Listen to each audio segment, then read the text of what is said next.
What's up, guys? It's Adam, aka Marf, and this is Marfoogle News, the only live call-in show on YouTube. Okay, not really.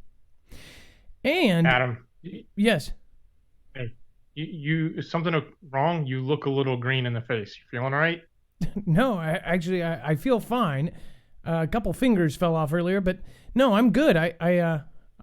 Yeah, normal. Did you eat anything you shouldn't have had? No, I had some romaine lettuce earlier. It was a really good salad. Well, wait. You do know the CDC told us not to do that, right? CDC. Those silly warnings don't mean anything. Okay, Adam. Well, I might just stay away anyways. Okay, wuss. Well, we'll be right back with your news and live call-ins. It's 8:48 p.m. on the 3rd of December, 2019. We'll see you back here in just a second.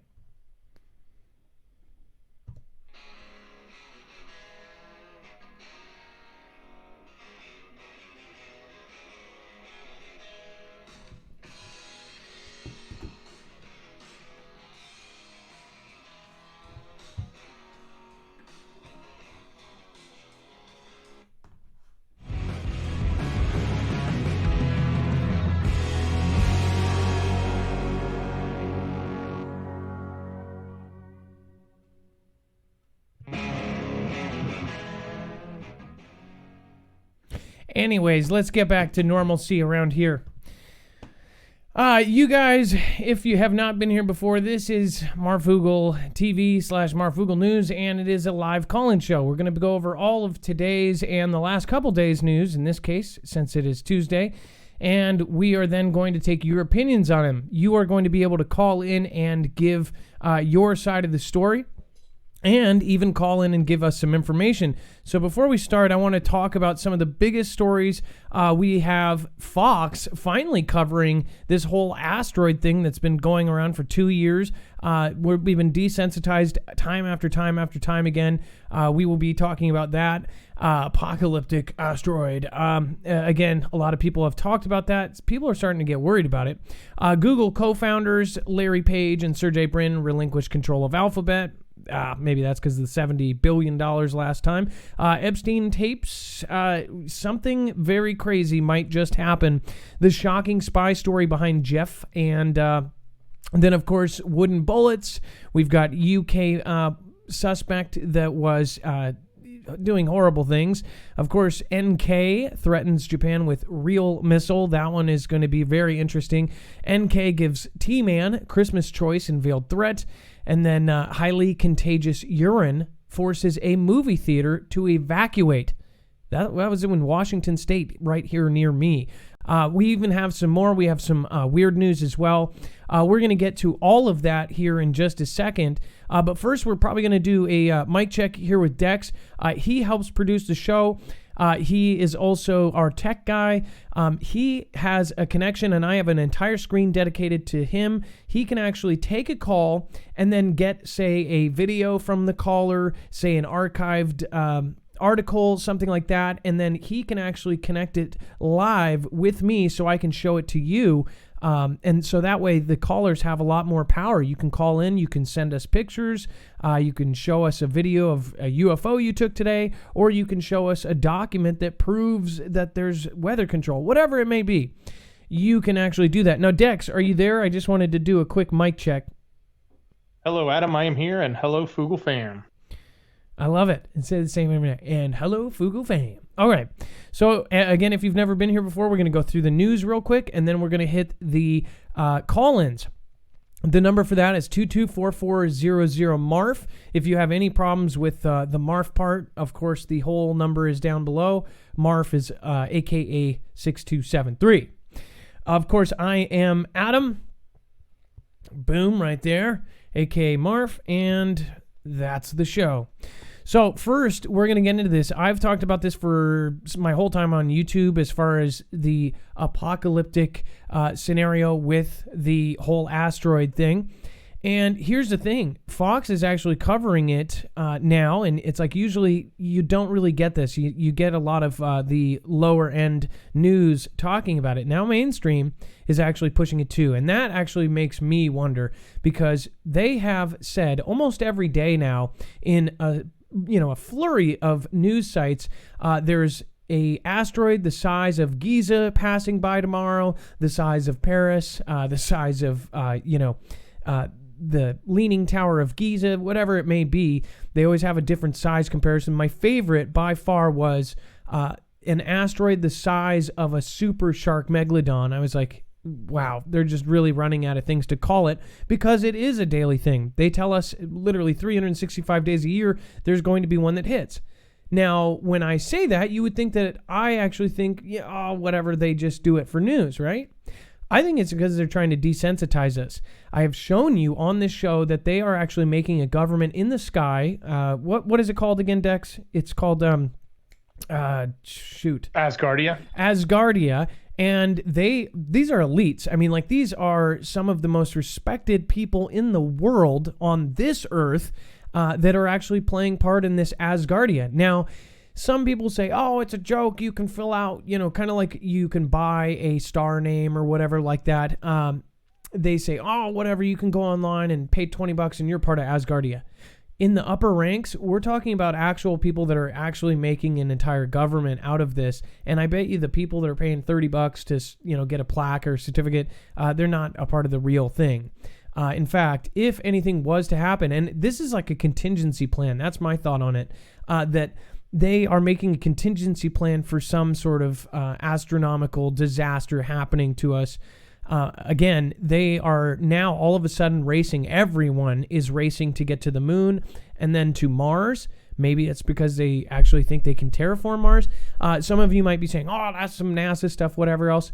I look at everything. I don't poo-poo anything and everything. I believe NASA does not tell the truth 99% of the time as well. But I also think that there's other people hiding things. And when I see people hiding things from the public, that's usually where the truth is, or at least where the truth lies. So with this, I'm very surprised. So I'm going to read this real quick. And honestly, there's a lot of people saying it's just a matter of time before something happens. They just told us last week, which I tweeted out. They did an article that said, it just happened to happen right after this Australian mini-moon came in and hit. It was they call it a mini-moon. All of a sudden, they tell us, oh yeah, by the way, at any given time, every 24 hours, we most likely have a mini-moon going around our planet. What it is an asteroid that essentially gets caught in our gravitational pull and is spinning around it. And usually it's anywhere from like a yard to 3 yards. So, 3 feet to 9 feet big, and it gets caught and it's actually spinning around. So it's a mini moon, right? And they say that after a certain while, they actually come in and they come into our atmosphere. It's a fireball. So they said, oh, if you see any fireballs, don't worry. It's most likely just a mini moon. And I thought, wasn't that strange? When I tweeted that, everybody was like, that's really kind of funny that just now they found out about these mini moons and how now it's just going to be a regular occurrence for fireballs to be seen. They're literally telling us we're going to be seeing more fireballs, but don't worry. It's just a mini moon. And if you know exactly what I'm talking about, if you saw that tweet, if you saw those articles, if you saw what they're telling us now, it really raises some flags in my head. And I've been calling this since a year and a half ago, and watch. I was told from a high-ranking source in the next 4 months, we are going to get even more asteroid news. And watch. I'm going to go back to this episode, and I'm going to call it. We are going to get some big asteroid news in the next 4 months. So,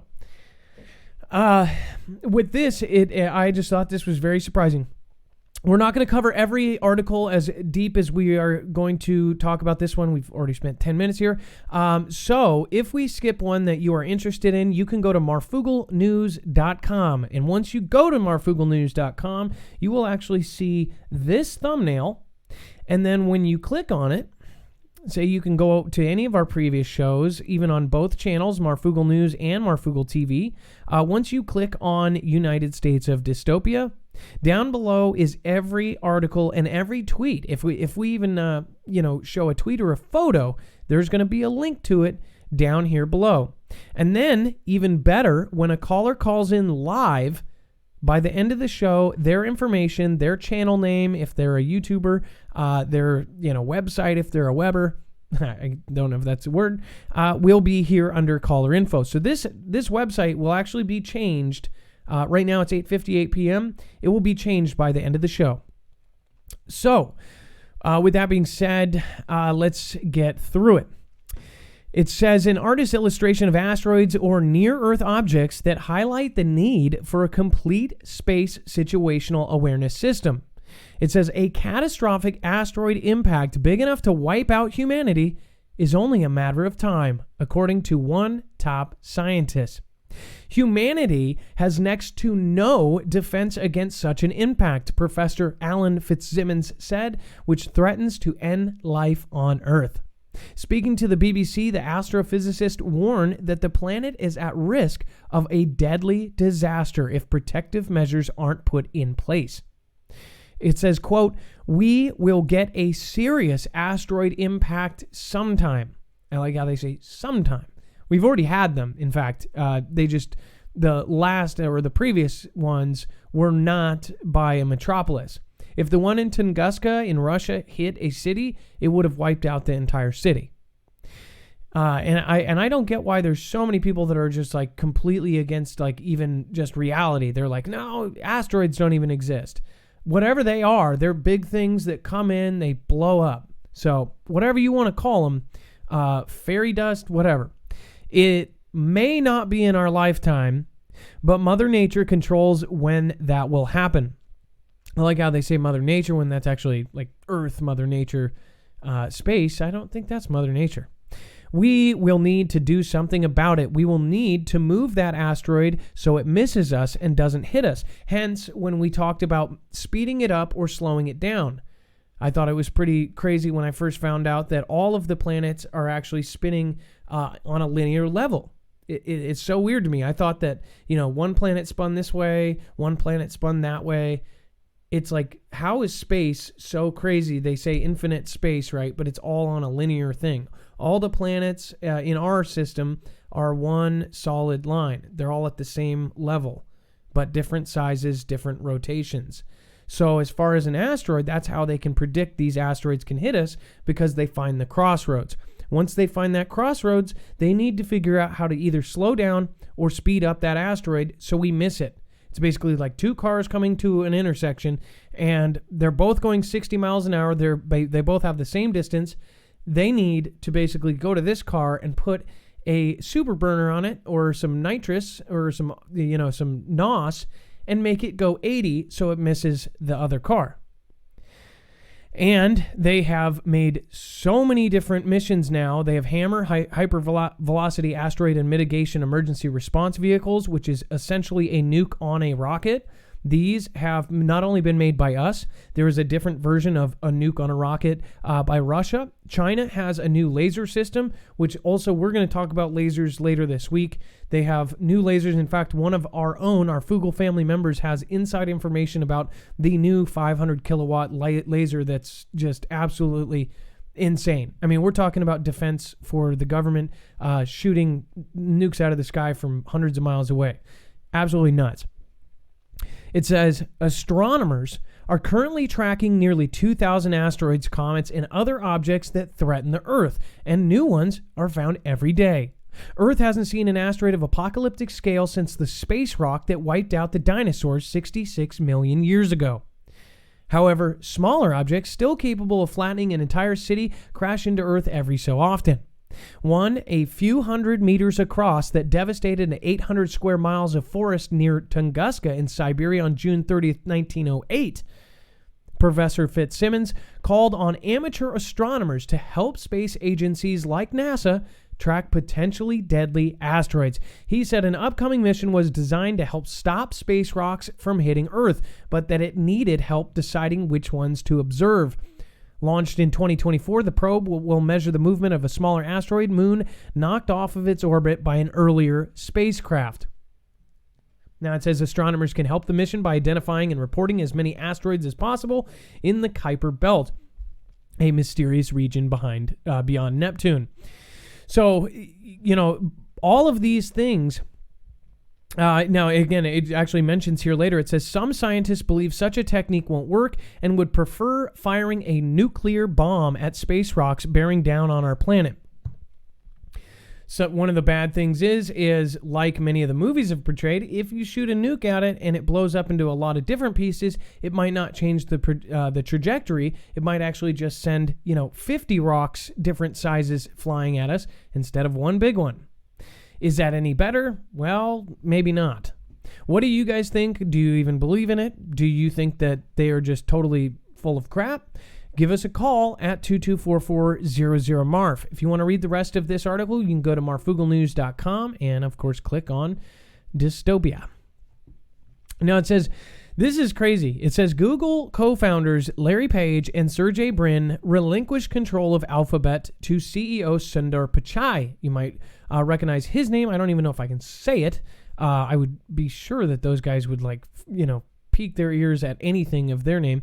But it says, Larry Page and Sergey Brin, who have mostly stayed out of the spotlight since restructuring their company 4 years ago, are relinquishing control of parent company Alphabet to current Google CEO Sundar Pichai.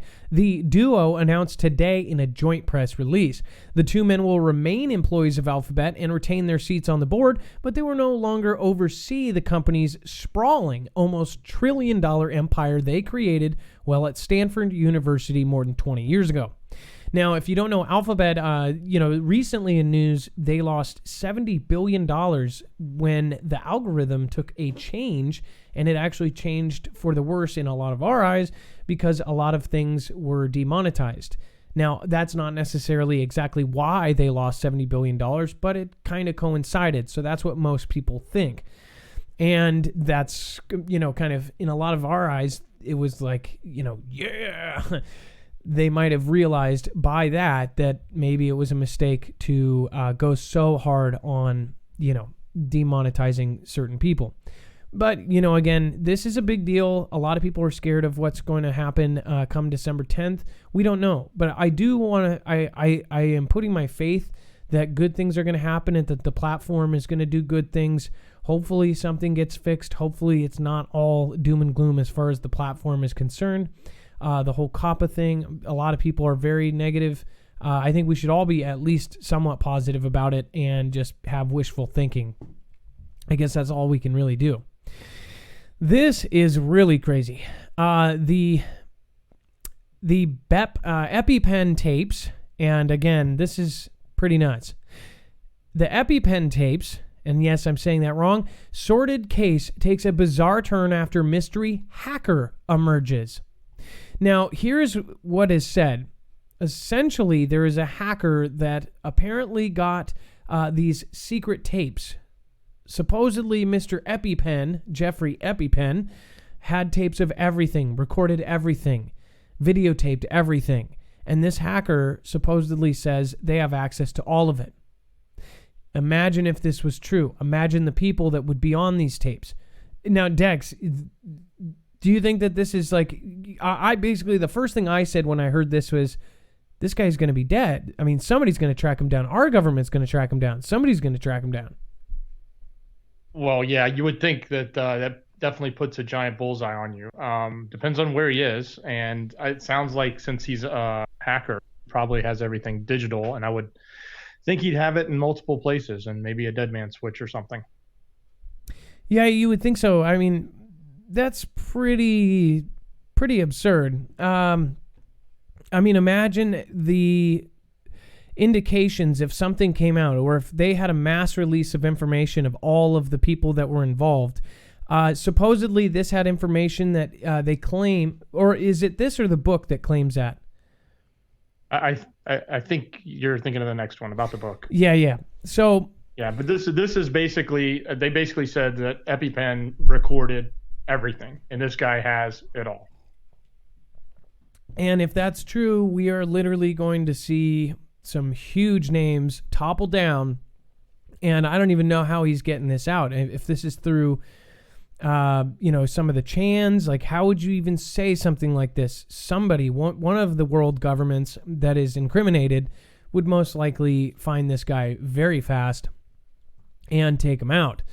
Again, though, he could have some sort of kill switch. Essentially, if he gets attacked or anything else, they would pop open the stuff and it would all come out in public. Now, this kind of goes hand in hand. It says the shocking spy story behind Jeffrey EpiPen scandal revealed in EpiPen, Dead Men Tell No Tales. Now, this is a book that's coming out that apparently says, it claims that Mr. Clinton, Mr. B, and who else was it? The other person, and T-Man, had a bigger relationship with EpiPen than what is said in public. That's correct, right? This is the book that's saying that. Yeah, right?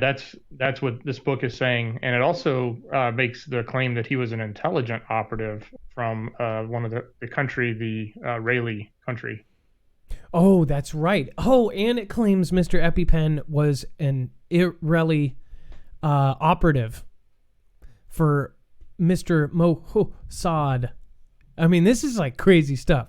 This is, if a Hollywood director does not make a movie about this, like I don't know what else. This is like straight up. I'm actually surprised that there's not like 14 movies in play right now. This, if you were a movie maker, somebody who's making like real life drama or even fiction, this would be a fictional story. Everything about this. I mean, the guy got whacked in a prison, in a jail. It's insane. And all of the tapes wiped like it was some sort of robbery. And they knew that the tapes were wiped. Like, oh, they took the tape system. But no. They made it look like it was legit. Like, oh, it just had an error. And we just didn't get that part of the jail on video. And then we find out that, Andrew, Mr. Prince, was involved, all these things. And now Mr. Andrews sweating on his... I can't sweat. Well, I can sweat now, but back then, I couldn't sweat. Well, between the hacker and between this book, there's a lot of guys not sweating out there, and this is going to be a very interesting story. Again, if you didn't know, too, I don't think we did cover this. Prince Andrew apparently is going to relieve himself of all duties, or he already has. And then what the tabloids are saying and some others are saying is that he is getting revenge by like doing a tell-all book or something. Is that what I heard, Dex? I don't know if you know. I didn't hear that part, but I did hear not only did he relieve him, asked to be taken out of the his responsibilities, they then turned around and kicked him out of Buckingham Palace completely. So, and maybe that's what he's upset about. Like, actually, like they're like, no, you're not going to live here, right? They literally showed him the door. That is so crazy. I mean, like, this is crazy times we live in, that a prince is just like straight up booted out. And yeah, for doing what he did. The thing is even if he didn't do anything, right? Why would a prince of the royal family be visiting some guy who was a convicted, somebody who did that kind of crime? It's a disgrace. That family must just be absolutely ashamed of that guy. Either way, this book comes out. If it is true, or even if it's not, and again, this isn't some like low-end writer. This is the best-selling true crime author Dylan Howard that is breaking the stunning new ground on this. So we'll see. I want to get my hands on the book. I think it would be super interesting. Hong Kong police may start using painful wooden bullets on its protesters. Now, before, we've actually covered that in places, I believe Chile was using too much lead. Was it Chile or was it somewhere else? It was Chile or Brazil or? Yeah, no, it was, I think it was Chile. And I think it was because it was the eye shots, all the eye patches. Yes, there was, in just a short amount of time, like a matter of like no time. It was 1 month. It was in 1 month period, 270 injuries to the eyes. 1 month. 270 people either lost their eye or got their eyes injured with these rubber bullets. And they did a test on the rubber bullets, and they were like 80% lead, 20% rubber. So I don't know. Are wooden bullets any better? I don't know. It says, oh, those do not look like fun. Those look like some eye patches right there. In fact, 37 millimeter too. Those are not that small. I mean, that's kind of a chunky bullet, and they're wooden. You can even, gosh, those are big enough you can tell how old the tree was. I wouldn't want to be hit with it, but if you want to see the rest of that article, you can always go to marfooglenews.com, and we've got all the links right there for you. Now, did you notice there was a picture of an eye patch? No, I didn't. Scroll down a little further. Oh, no. The irony that we just talked about that. Oh, I'm not laughing at the guy with the eye patch. It's just, geez. It's just a side effect of this, but it also, like what we pointed out with Chile is it was 270 of them. That means there was a lot of shots fired because you got the whole body to hit. Either they're all aiming for headshots, or there's a lot more bullets flying than we know to get that many. Well, because there's a lot of information that gets filtered down into the little funnel, and then we kind of get the approved stuff. And then the only unapproved stuff that we get is usually from websites where it's not confirmed, or you don't know what's true and what's not. That's how they get you. All the confirmed news sources and all these things, they don't let that kind of stuff filter through. It's kind of the beast of the nature of the beast that, only the backwoods sites have the real information, but they also have, random crap on there too. So it's like, it's really hard for the real information to get out of some of these countries, especially some like this, where you've got it attached to China, and censorship is kind of their thing. So, I wouldn't want to be hit with a wooden bullet. Would you? Leave it down in the comments below. Would you rather be hit with a wood bullet or a rubber bullet that's 80% lead? I don't know. I probably wouldn't want either, but, As far as police goes, let's head over to the UK. Suspect in attack had served time for T or ism. This guy, not a pleasant mug, but apparently it says Usman Khan was convicted of T charges, but let out of prison early. Of course. He attended a Learning Together conference for ex-offenders and used the event to launch a bloody attack, stabbing 2 people and wounding 3 others. It's like, really? The guy got released after... I mean, how do you even get that specific charge if it was legit? How are you even... I don't get it. Police shot him dead after he flashed what seemed to be a suicide vest. Khan is gone, but the question remains, why was he let out early?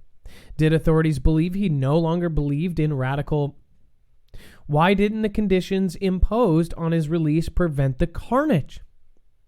One thing I will say this, for the kind of the devil's advocate, this guy could have completely fooled people. He could have talked like, I can't believe what I was doing. He could have went total square bear. He could have been very manipulative. I mean, these guys are actually trained, and I've watched a documentary and saw some of the real behind the scenes tape. It was like over 45 minutes of what they actually tell them and teach them to do. They're taught, if they do get caught, to pretend like they're not one. And these guys, they are told all the stuff to say to basically not be one. So as far as this goes,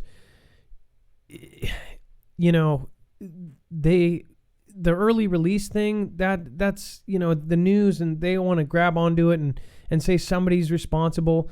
That guy's responsible. This guy's a POS. Like, there's no stopping the hidden nature of human beings. Like, anybody around you could be some sort of serial killer. I mean, that's how it is. If you ride a public bus or a public train or any kind of public transportation, you are most likely on the bus or on the train with a murderer. These are sick people. They're not all there. They can appear to be good, but evil is everywhere.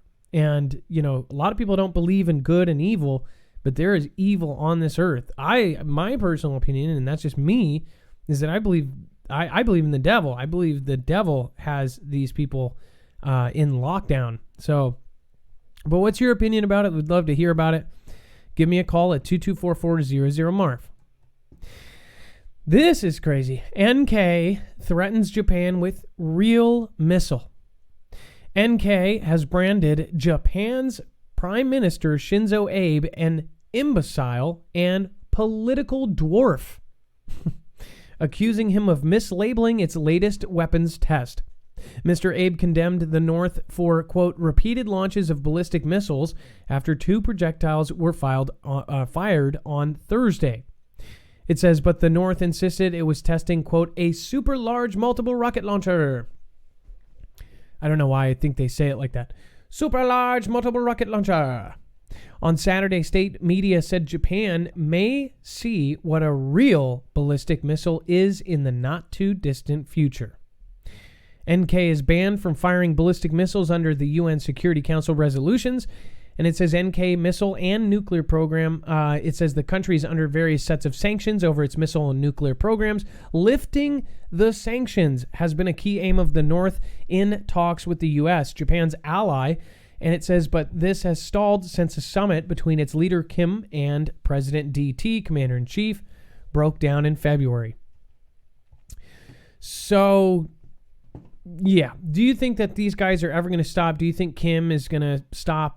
No. This guy is going to get taken out by SEALs or something at some point. I think the whole country is going to get knocked down. And who knows? They might get off a couple of retaliatory things. It's just, some people think that this is eventually going to get to the place where NK is respected as a country and they let them do it.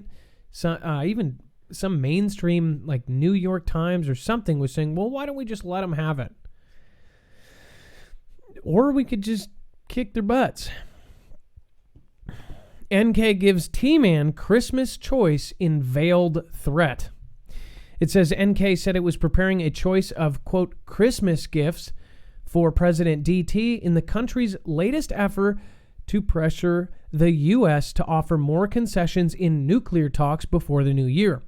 Top NK diplomat Ri Thae-song said in a statement Tuesday that the onus, I think, was on the U.S. side to determine how the regime would behave through the holiday season. Ri also accused the T-Man administration of attempting to drag out talks and, quote, use it in favor of the political situation and election in the U.S., according to the state-run Korean Central News Agency. Quote, drawing nearer is the year-end time limit, the DRPK, set for the U.S., Ri said, referring to NK's formal name. What is left to be done now is the U.S. option, and it's entirely up to the U.S. what Christmas gift it will select to get. Dex, let me ask you this. What do you think of NK's threats and what they say about stuff? Given what they just said, 4 days ago to Japan, this is a veiled threat. I mean, I don't know that it means that they're going to, attack or something, but I'm sure if they don't get their way, he's going to continue to stomp his feet and pound his fists and, launch more test fires of ballistic missiles and get everyone up in arms. So that's his MO. One thing, though, is, what if they accidentally hit somewhere?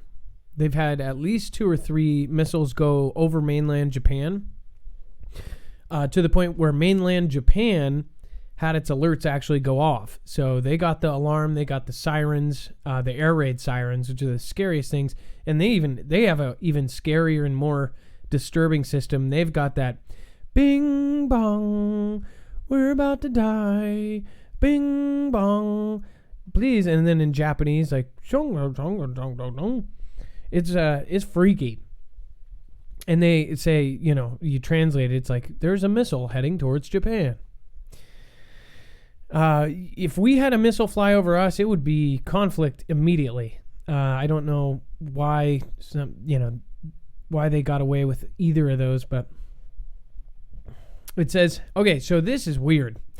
Highly contagious urine forces a movie theater to evacuate, Washington firefighters say. Now, when you see this headline at first, I was like, holy crap, and this is here, right? You're thinking, highly contagious urine. First off, I was thinking, I'm like, urine's sterile. What the heck are you talking about? And just wait. It says, watch this video by the Minnesota blah, blah, blah. Moviegoers at a showing of Frozen 2, out of all places, at a showing of Frozen 2, had a whole other adventure Friday when a misdelivered package forced the theater to evacuate, the Seattle Times reports. The package marked, quote, highly contagious human substance contained urine samples meant for a Tacoma medical clinic about 40 miles away. Como reported, it says it's not clear how it ended up outside the North Bend Theater east of Seattle. Someone found the package at 5:15 p.m. and opened it, discovering the dire warning and prompting a hazardous material response by firefighters, who cleared the theater, according to the Seattle Times.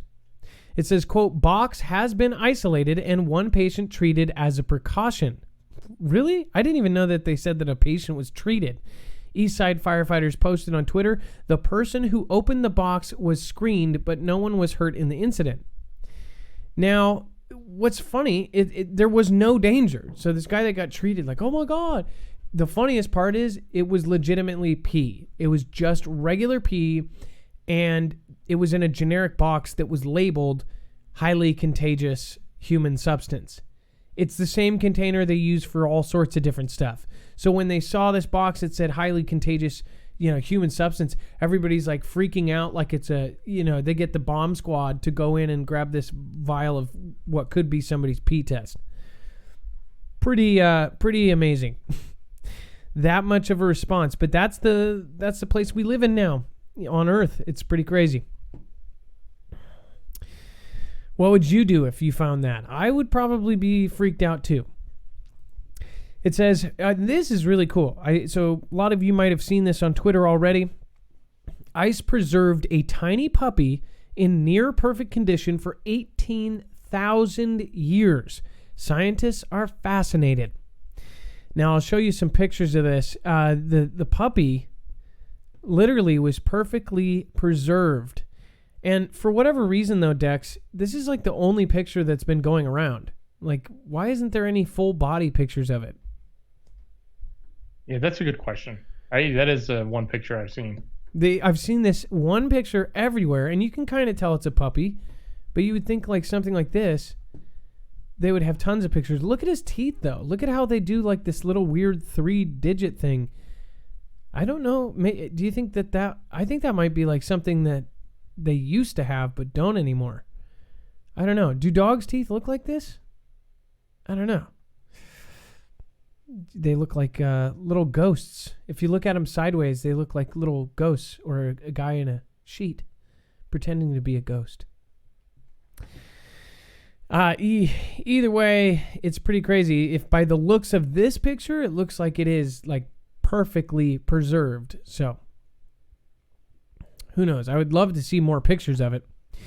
Speaking of frozen, man found in freezer was a husband of a recently deceased woman. It says a man whose body was in a freezer for as long as 11 years was the husband of a woman who had recently died in their apartment west of Salt Lake City Salt Lake City. But the autopsy that nailed down his identity didn't help investigators solve how he died, who killed him, or exactly how long his body was tucked into a chest freezer inside the couple's apartment. So, Dex, did this woman kill her husband and nobody noticed? I guess we'll never know since she's deceased too now. And obviously the autopsy didn't tell us anything, but this is a crazy story. I mean, you don't hear this every day. And he wasn't reported missing for 11 years? Like, that's nuts. It says, and she was married to him. it says officers discovered the body of Paul Edwards Mathers, 69 years old, last Friday after finding his wife dead on the bed when they went there to check on her after she hadn't been seen in 2 weeks. So they checked on her, but not him in 11 years. Detectives couldn't tell from looking at the fully intact body how he died, but suspect foul play. Yeah, no way. No chit. The death of his wife, Janine Soron Mathers, 75, is not considered suspicious. They don't know if she was involved in her husband's death. Probably. At least involved in the putting him in a freezer. Detectives estimate the man's body was in the freezer from 1 and 11 years based on when residents in the apartment complex say they last saw him. That's a pretty huge range, though. 1 and 11 years. I guess bodies keep in the freezer perfectly. You would think they would have some sort of system. The autopsy didn't narrow down that time frame. Super, super weird. Now, maybe it's just one of those scenarios where you didn't want to report the death because you were collecting pension or something. I don't know. So yeah, you just hit it. That's a good point. But still, how would you get away with that for so long? Bear blamed for car damages in Alaska airport parking lot. Now, this is just kind of funny. It wouldn't be funny if you actually had this happen to you, but it says a bear has been blamed for a pair of vehicle break-ins at Alaska airport parking lot that resulted in thousands of dollars of damage to one car. Here's the funny part. So here's what the inside of the car looks like, which apparently they had jumper cables there, so it wasn't that great of a car, apparently. But you can see that it's all torn up on the inside. Here's the greatest part, though. So he got in, or probably went in through the what do you call it, the sunroof? But look at the license plate. He was pissed off. He was like, you are not having pictures of my mom up on your car. I'm going to destroy that thing. That is too funny. And insurance was probably like, well, you should have lived in a different state. You kind of, What if your car was destroyed by a bear? I would be pretty mad. I don't know if insurance would even cover that. Is that, an act of God? Is that Mother Nature? Don't know. Well, let's get to it. If you guys... We're going to get the phones open here in 2 seconds. If you guys want to help support us, I'll leave it to Tech Dex to explain why you should get NordVPN. You should protect yourself, especially if you're in the Foogle family. As far as I used to use a different one and it did not work. As far as Nord, I've had it for a long time. Dex has had it for even longer. Dex, why do you think... and one, this is a way to help support us. And why do you think that people should have NordVPN? Well, Adam, the internet's full of a lot of bad things, bad people, a lot of people that are trying to harm you, get your information, steal your information. And there's multiple ways by leveraging a VPN, you can move your IP address or basically move your connection out. So if somebody does try to socially engineer you and attack you by giving you a link or something that you don't realize is bad, they don't actually get your IP address, and they don't then come in and try and attack your network, attack your computers. If you're using a Wi-Fi, whether it's your one at home and you've got nearby neighbors or people that can sniff your Wi-Fi, or if you're at a Starbucks and using a public Wi-Fi, using a VPN will protect your connection the whole time. So somebody's not sitting there basically sniffing their packets, as they call it, where they can read everything you're doing on the internet. So NordVPN, I've used it for years. It's a great tool. It's just another layer of security. Everybody should have it, and it's so easy to use. That's why I love it. You just install it, turn the light switch on, turn the light switch off. It's that simple. And you can have it on 6 devices, so your phone, your laptop, your tablet, all of those. Again, we do affiliate stuff for companies we believe in as far as Nord. I not only believe in them, but I don't know what I would do in a position like me. If you are a small creator, you are definitely going to get people emailing you, sending you stuff, all sorts of crazy stuff. I don't know how you would even try to start doing stuff online without one. Again, this helps the channel, but also they're giving up to 84% savings to the Marfoogle family when you go to marfooglenews.com/VPN. Again, some people don't think that they need one, or they don't care if somebody knows their IP. There are whole new waves of things coming that you will not want people to know where you're at. Again, this helps for Uncle Sam too. I mean, you can put yourself wherever you want to be, and it will help like if you want to access a certain creator and that creator can't be played here. So also, to protect yourself, I can't stress how serious this is. The people that we're going to bring on and, talk to, you are eventually going to see, even if you don't go through us, you should definitely look at some sort of protection, whether it be a Faraday cage.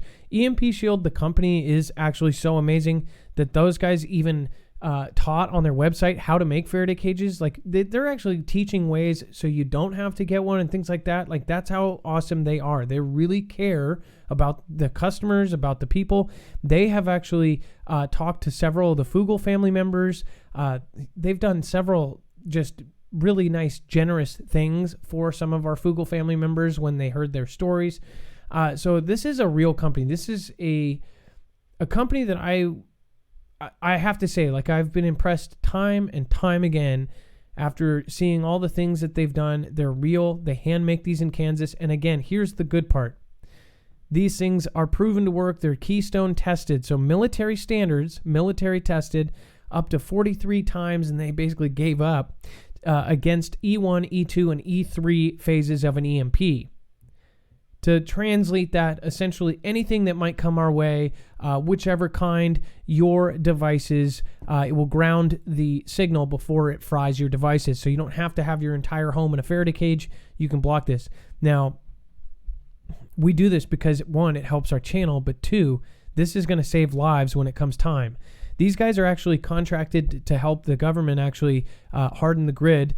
There's a huge gap, and that's why T-Man signed that new bill into play to basically make up for the years and years and years of undefended opening that we had.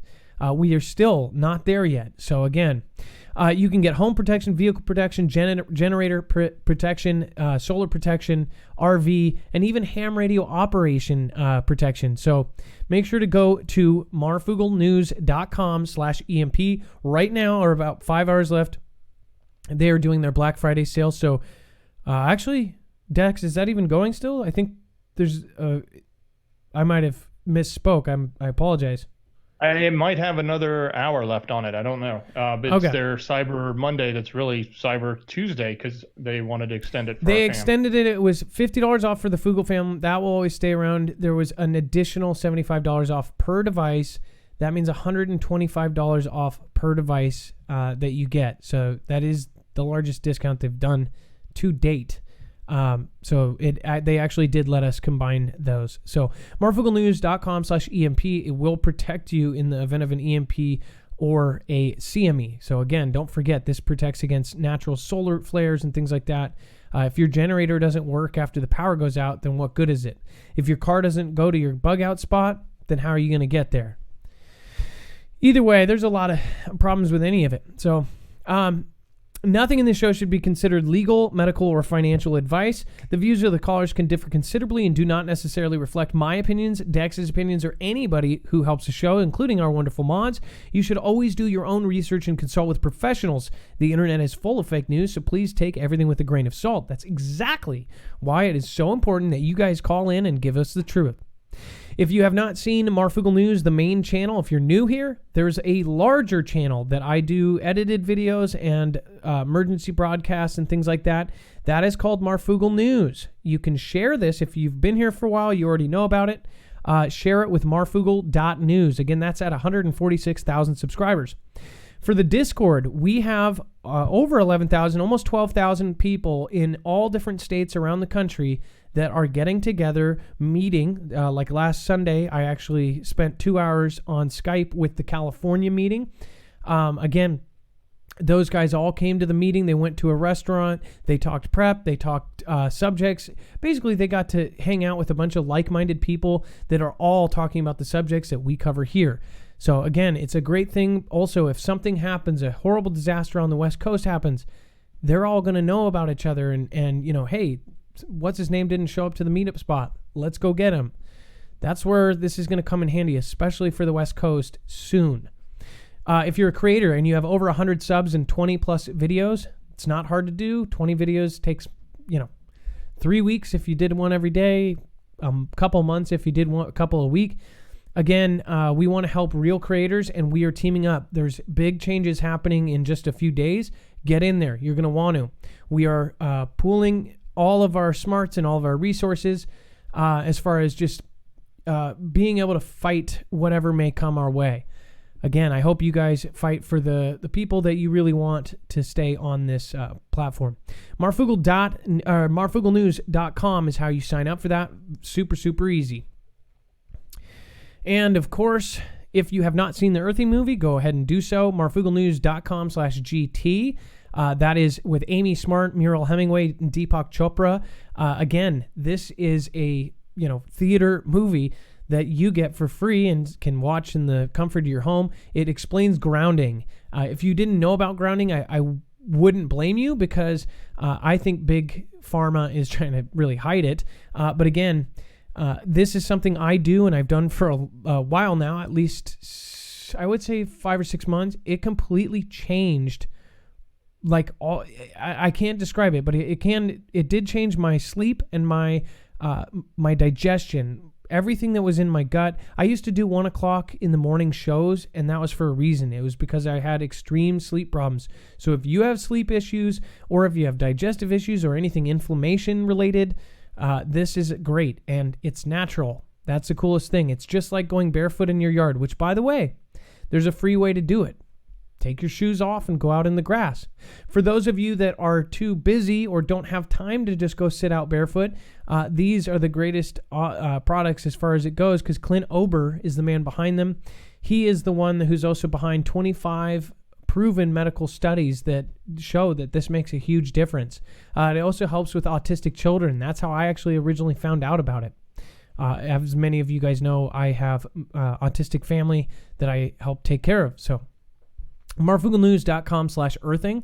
If you use the code MH, you will get free shipping. That's MH from Miriam Hemingway. All right, and then if you want to support Cars for Heroes, this is the spot to go. All of our shirts, 100% of the proceeds is going to Cars for Heroes. It's helping veterans get into vehicles that do not have the money for transportation. Again, 100%, not 10%, 50%. Go to carsforheroes.com.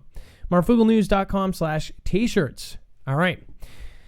And now that that's all done, we are going to get the first car. We're going to get the first call going. All right. Let's see here. Man, Tuesday nights.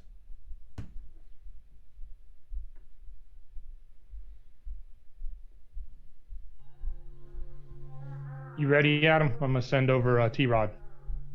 Yes. So we're running live. It's 9:41 p.m., 12:41 a.m. Eastern. Let's get it rocking.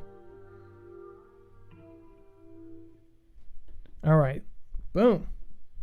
T-Rod, you are live on Marfoogle TV. What's going on? Hey, what's going on, Adam? You doing good tonight? I'm good. So, T-Rod, it says here you're going to talk about CBS pushes YT CEO to further ramp up censorship. Of course, talking about this platform. That's right. And there's an excerpt out of this. This is on the EpochTimes.com article that came up about this with Leslie Stahl talking about YT. And why they're not doing enough to ramp up the C-ship, on YT platforms. But if you go down the article, you'll see where she says, I don't know if you can find it there, but it says the CEO seemed to acknowledge that YT's content police, and you should find it down there somewhere, have a hard time deciding what aligns with the rules and what doesn't. It says many times she suggested the rules force the moderators to probe the intentions behind the video using clues, including hand signals and messaging, to guess what content creators are really trying to say. Are you saying, so they said hand gestures? So if I go like this, they're going to go, oh, they're a Democrat. I'm like, yeah. That's what I'm saying. It's kind of crazy, but I mean, you know how we use spoonerisms. That's what I was telling Dex. I said I call them morphisms. That because I learned to do that from watching you on your show. And when I saw this, I was like, okay, are they, we're going from using the AI or whatever to, catching certain terms that we're using because we're using spoonerisms and we're trying to get away from saying certain things so we don't get, strikes. Well, now they're saying that they're using the police to watch us to see what types of messages, hand signals, and what we're really trying to say. And I'm like, really, really getting crazy about this. Wait, now what? When they say messaging, does that mean that the people in the chat? I don't. I really don't know. I really don't know, Marf. I don't know what they mean by that, but I mean, I don't know either. And you do run a channel, correct? So this is something you worry about as well. That's right. And I try to watch what I say on a lot of the videos that I do. And I know this is like I said on one recently, I'm a small dog on the block. I don't, sometimes I don't hold my tongue, but I do try to keep it, where my platform doesn't get taken down. But this to me seems like they're really probing, our content to see if they can find things to really try to take our platforms down. Well, and everything with all of this, it was and it's crazy that the COPPA thing happened so quick. It was like out of nowhere, even though that's a law that's been around for so long. Then that happened. That's going to change a lot too. So if I have a Lego in the background, does that mean I'm going to be marked as a children's video or something? Like, it's just crazy. Yeah, exactly. I've had to go through every video that I've got. I've probably got at least over 100 videos, and I've had to mark them not made for children. And I'm wondering, is that enough? Am I covering myself enough? Am I doing enough to try to keep myself from getting in trouble? And so you're like, well, if they're doing this, and plus too, this is something else I want to bring up. This is kind of I was doing some research on Leslie Stahl, and I hope maybe by saying her name, I'm not going to start anything. But if you look under Wikipedia, under Leslie Stahl, she is a member of the CFR. Now, and keep going. And if you know anything about the CFR and the NWO are all tied in together. And what it is the media and that they're trying to take these platforms down so we're not exposing them and their plans to what they're trying to do to destroy the sovereignty of this nation and all that.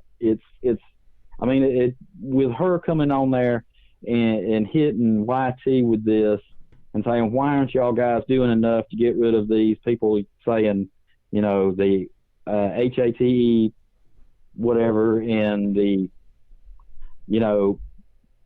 C theory stuff there, it's like they're saying we got to get rid of these creators because they're really a thorn in our side. And with her being a member of the CFR and their part of the NWO, I mean, this is just, I'm like, am I really seeing all this? Is this? And I hope people see that this is an attack on, our freedom of speech. Yeah, by the media. No, you're absolutely correct. Well, again, with all the changes that are going to happening, I wish you luck, and that's exactly why I was asking, all of you guys, including you, get in the creators corner. It's not just for me. Like we're going to get some bigger YouTubers in there as well in the Discord. So I've been talking to a lot of big YouTubers, some 10 times, actually some 15 times bigger than myself, that are going to join as well, and we are going to get together and do something big.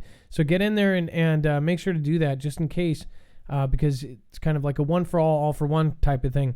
So I really appreciate you calling in, T-Rod, and I would love to talk to you again. And thank you for bringing up the article. I appreciate that. Okay. Okay, I was just nervous to talk to you about this because I didn't want to, No, you did a great job. I didn't want to cause any problems, but I thought it was important for, because there's a lot of creators that are on your channel that watch you like me, and it's important for them to know that this is what's going on out there, and we really got to watch ourselves and be aware of this. And again, all I can say, Mark, like I said, we lost him. Okay, so, we were about to call it up, but let's see. Dex, wait 2 seconds to send the next one.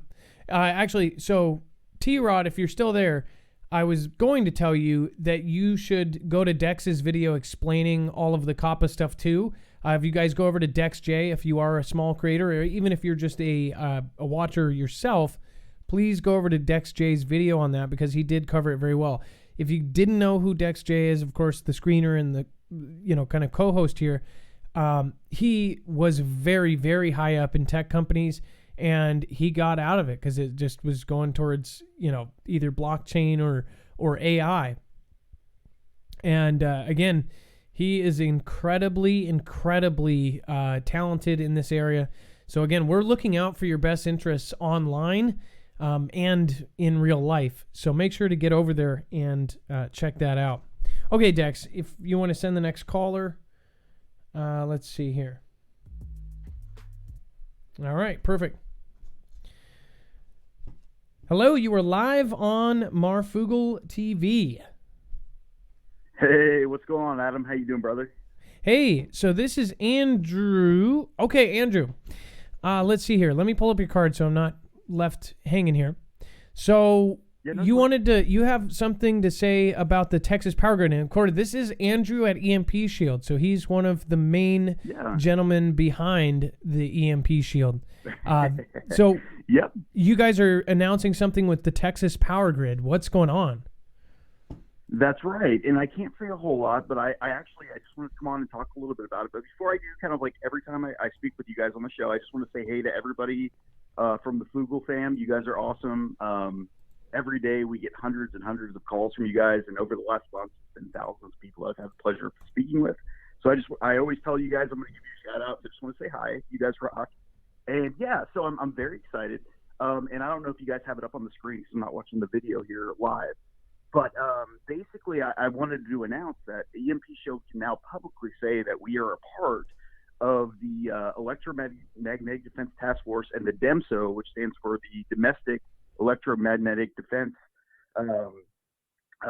basically unit at Fort Sam in San Antonio, and we are working to protect as a pilot program.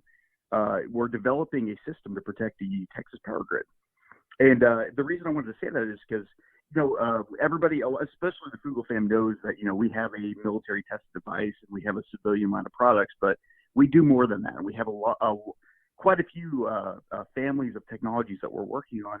And it's really cool to be able to say publicly now that we are working to slowly and surely protect the grid. And it starts, we're starting with this program here. So it's a very exciting and very cool time. Well, and because a lot of people, we're super proud because, you are one of the people that we do affiliate for, and you Right. are we're most proud to you do your product because one, you are actually working with different governments, but you are also helping protect the whole country. You step by step are going Right. in, but also I just wanted to say too, the people here, there's multiple purposes behind this. We honestly Right. do believe like we will help save lives by sharing your product. Yes. You know more Yes. than you can't even say half the stuff that you know. That's right. I need to be careful. Yeah, I need to be a little careful. But and what's really neat about my job and about the company that I helped to build here is, yes, we sell a product. We sell a civilian line of products. You can go to empshield.com, and we have excellent military certified products for your vehicles, for your homes. That's cool, and it's a very good business. But more importantly is I love that I got out of the military after 15 years, and I have a job where I actually get to help people on a daily basis. And we don't know. We don't know if North Korea, like you were talking about earlier on the show, might get squirrely and shoot a missile in the atmosphere and create an EMP. It's possible. It's a threat. That's why President T-Man put out the executive order to protect against EMPs. But more than likely, we're probably gonna experience something from the sun, right? Like a CME or a solar flare, and having the ability to protect yourself at your home, with your vehicle, with your generator, with your solar, and then knowing that we are working actively to help protect you at the grid level it's an incredible feeling for me to be able to publicly say that we're doing that. So it's awesome. Well, so and again, I just want to say it's my personal opinion, and from the people that I know, because you actually know, Yeah. I have family that is high up in military, and we've got some high up ranking folks here, and that was Right. another reason. Like I really appreciative that you guys were willing to work with us, because we do kind of have a good track record as far as backing up what we say and attaching Yes. the information that we have. Because you guys aren't a joke of a company. You guys are a massive That's right. operation, and you are extremely respectable. But you guys are also helping do a service for the country. So it's a big deal to me that you guys are still working with us, considering all that. As far as, I don't think it's stupid that people are preparing right now for it. Right. Do you agree that without, you don't even have to say anything. Do you agree that there's information out there that would make people go out and get one today? Sure. You don't even have to. It's not even a matter of opinion. All you have to do is type in President Trump EMP executive order and read it. You do that, and it's eye-opening to realize that we kind of live in a bubble, especially in Americas. We think everything's all candy canes and gumdrops, but the reality is that our country is preparing for multiple threats and multiple things, whether it's if it's the weather, if it's a terrorist threat, if it's anything. There is so many things out there, and these are real things, and EMP is a real thing. We've known about it since Starfish Prime a long, long time ago when they originally discovered it, and it would be sending us back to the Stone Age. And I'm not saying this to scare people, and I actually pray every day that it never, ever happens.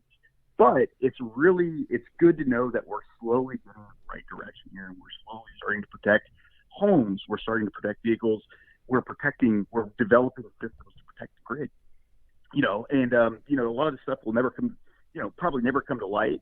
And that's by design, because we don't want bad guys to know exactly what we're doing and how we're doing it. But the reality is we need to be doing it. And I'm glad that finally we're in the right direction there. Well, because you guys are doing some not only confidential, but probably some top secret stuff with your company.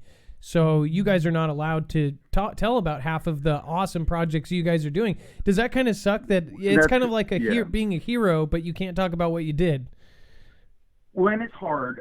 And I'm sure a lot of even the Marfoogle members have seen it on Facebook, but, we do advertising because we want to sell our product and help people. And there's a lot of naysayers out there. You get people who say, oh, this will never work. This doesn't work. How'd you test it? Did you set off a nuclear bomb, blah, blah, blah. Well, the reason that I love to be able to come out and say this now is because it's like, okay, guys, you're not going to be a naysayer in 6 months when you're on, you see us on Fox News or blah, blah, blah. And whether it happens or not, it doesn't matter to me personally, but I am happy to be able to back up what we're saying, because we've been doing this stuff for over a year now, but just could not say anything, and I'm sure I alluded to even to you and Dex that, hey, dude, we're doing some cool stuff, but I just can't tell you, and so it's a good feeling. And also, and just a quick thing, just so everybody knows, and this is special just for the Marfoogle family, but if you ever were interested in getting EMP protection or even lightning protection for your house or your vehicle, right now we've got like 2 hours left on the sale. It's the biggest sale that I've done for the entire year. We're offering you guys a combination of the MARF code, which gives you $50 off, plus we're calling it Super Cyber Tuesday just because we were feeling squirrely, but it's going to allow you to get $125 off every single product, which is pretty darn close to wholesale. So if you do want EMP Shield, the next couple hours is the best time to get it for Christmas presents or for the rest of the year, because after today, I don't know what the prices are going to be like. So if you were interested, now would be a good time to do it. If not, it's okay too. You can always just call me up and say, hey, I heard you on Marf, let's talk. And I can certainly work out a deal for you, but it won't be as good as today. Well, and one more thing I wanted to say thank you for. There's a certain person, I won't put them on blast, but they yeah. I don't think they would mind, but there was not only did you find out one person had kind of a crazy story, but you actually started a fundraiser for them without our knowledge. So yes. You started a fundraiser for one of the Foogle Fam members, did not even tell us about it. And then you also, I believe you actually gave a couple of your products to, one of them was to a woman who was on her, or almost on her last chemo treatment. Yes. Well, yeah, we don't have to talk about it much because we're not doing this to make ourselves look good. But so everybody knows, and this was months ago. Everybody's got their own religions. Everybody has their own opinions. But I'm proud to say we're a Christian organization, and yes, we're a business like I mentioned before. But if somebody has issues but they need something, we will do everything in our power to help them, especially if they're part of the Foogle family, or if even if we get these just truly amazing human beings that we talk to on the phone or meet in person, which, by the way, if you guys ever do the road tour, you have my backing. I will support that, and I would be proud to join you guys to come meet a bunch of people too. But, yeah, there's just so many nice people out there that just need a little bit of help, and so I hope that we try to do it, but I hope everybody listening tries to do the same thing as well. So, and the only reason I brought that up is because I found out 2 months later when this person was at one of the Foogle family meetings, and they told me that, and I was blown away, and it almost got me teary-eyed because you didn't tell us, and you're doing these things. You're not even doing it. You weren't even doing it to a customer. It was like you were doing it as somebody for a friend. I'm pretty blown away. Out of all the companies we've worked with, you guys are absolutely amazing. I wish you guys the best luck. And honestly, I can't wait to hear some of the news that you can't even talk about yet. But I will say this, I think it's just a smart move, period. I don't think people realize how real this really is. And how many people up high are looking that way, So thank you, Andrew. I appreciate you. Thanks for having me on. And again, everybody who's watching or will watch later, you guys are awesome. If you just want to know how to make a Faraday cage or have a question, I'll be happy to help you guys. Exactly. Well, thank you so much. Thank you for being on, Andrew. It's always appreciated. Yeah. Again, if you want to support his company and support the channel, we've had a partnership for now a while. Gosh, a while. Yeah. Go to marfooglenews.com/EMP. Again, there's a few hours left of that sale. If you've been waiting, probably a good time. All right. Well, thank you, Andrew. I appreciate you calling in. Yeah. And please, reach out anytime, okay? Yeah, we'll do. Have a good rest of the show. All right. You too. Bye-bye. Dex, are you there? Hey, Adam, I'm here. He's literally you have to say too, like they are normal people, all of them, from the owners to the founder. Everybody there is like super, super cool. Yeah, down to earth. Know what they're talking about. They're in our space. I mean, they, yeah, they get they're it. Really cool. I enjoy talking to them, and everybody I know that has talked to them has enjoyed them too. They're really great. Yeah, they aren't offended by half the stuff. I'm like super surprised that we were so lucky to get them. All right. Okay, let's send North Olympics. Let's get North Olympics on the phone. And North Olympics is calling again. So they are officially they're able to say that they are doing the Texas grid. They can't even say half the things that they are doing for the country. Like I said, it's like being a hero, but not being able to tell people you're a hero. Kind of like the some of the declassified things, like where these soldiers died, afterwards, and then given awards for the stuff they did in secret, top secret. Okay, so North Olympics is calling about Cascadia coastline with GPS met with Discovery Channel. This might be a good call. Dex, can you try sending it again? It did it, but it went away really fast. Shoot. No whammies. All right, North Olympics, you are live on Marfoogle TV. Go. All right, yeah, sorry, Adam. I hung up on one of your numbers. Anyways, so I just came back from, I called about a week ago on your channel. Oh, okay. About Cascadia. Oh, okay. What's going on? Yeah, so anyways, I just went on a vacation. I call it a vacation, down to Ocean Shores, which you've been there before yourself, right? Yep, to Gray Gull and other places, yeah. Yeah, so anyways, I'm located by, basically I have 10 acres on Lake Crescent, right here in the ocean front, but anyways, so I went down there for a meeting with people from the Discovery Channel. And my meeting was very interesting. I got to meet with people. And my whole thing was to do with all my years of elk hunting experiences. And all these people agreed with me and whatnot. And this is off the topic from the earthquakes.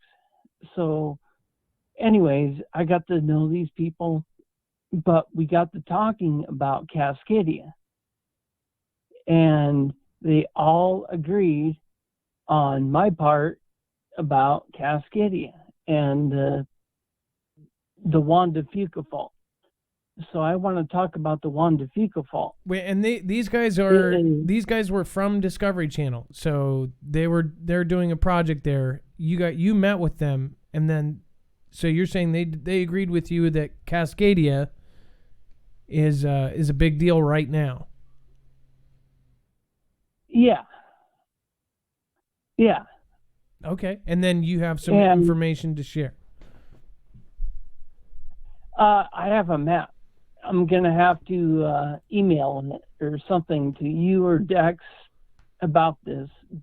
But they all agree that it has to do with the subduction zone. And my thing about the bedrock, this is really what I want to talk about, is the bedrock is a lot harder than what they are talking about. They're all saying it's like basalt and shale. That's not true. That is not true. The bedrock is hard here. So I called in before and I said it's like the pin in the big boom because the bedrock here is hard. So what does this mean? What does this mean for us? That means if this bedrock gets loose, then it goes. It goes at one time because it's too hard. So there's no flex, essentially. If it has to go, it's all going to snap and be a full margin rupture. Yeah. And the region I am talking about is where I live. And they were talking about me. I was talking to them about another topic, but the geography and why I was talking to them is a different story. I'm not going to mention, but I prospect. You know, I look for minerals and whatnot here, and I've done that my whole life. And I know how hard the bedrock is. I'm actually interested in making videos and putting up on my own YouTube channel, which I did actually put up my own first YouTube channel. And the bedrock here is so hard. It's the pin. And that is it. Now, so did the Discovery Channel, did those guys even, did they ever say anything back? Like, you know, that, because they do, here's the thing, Discovery Channel works with the government. They have done several projects with them. They have some of the top scientists that have been, you know, they work with Discovery Channel. That's how they do their documentaries. That's how they do their shows. They have done several on Cascadia. I'm just like, I really wonder what the heck they know as far as some of this, because I know that not only is there a ton of information that we don't know, I know information I cannot tell. I know some information that I cannot, period. Otherwise, I would actually like be physically in trouble. Now, I don't believe this information is going to change anything safety wise, but I would think it would help people believe, especially believe that this isn't going to be 500 years. That's the only thing. If I could tell the stuff that I know, it would help people at least get prepared and believe that this is sooner. Now, those Discovery guys, did they say anything that we could pull out of? Nope. Absolutely not. Yeah. They would not say. Steel traps. No. Well, North Olympics, Plus also I was dealing with biology, which is another topic that would probably be for a better call-in show. But yeah, I was covering two things. I was covering the ground, the geology, and biology,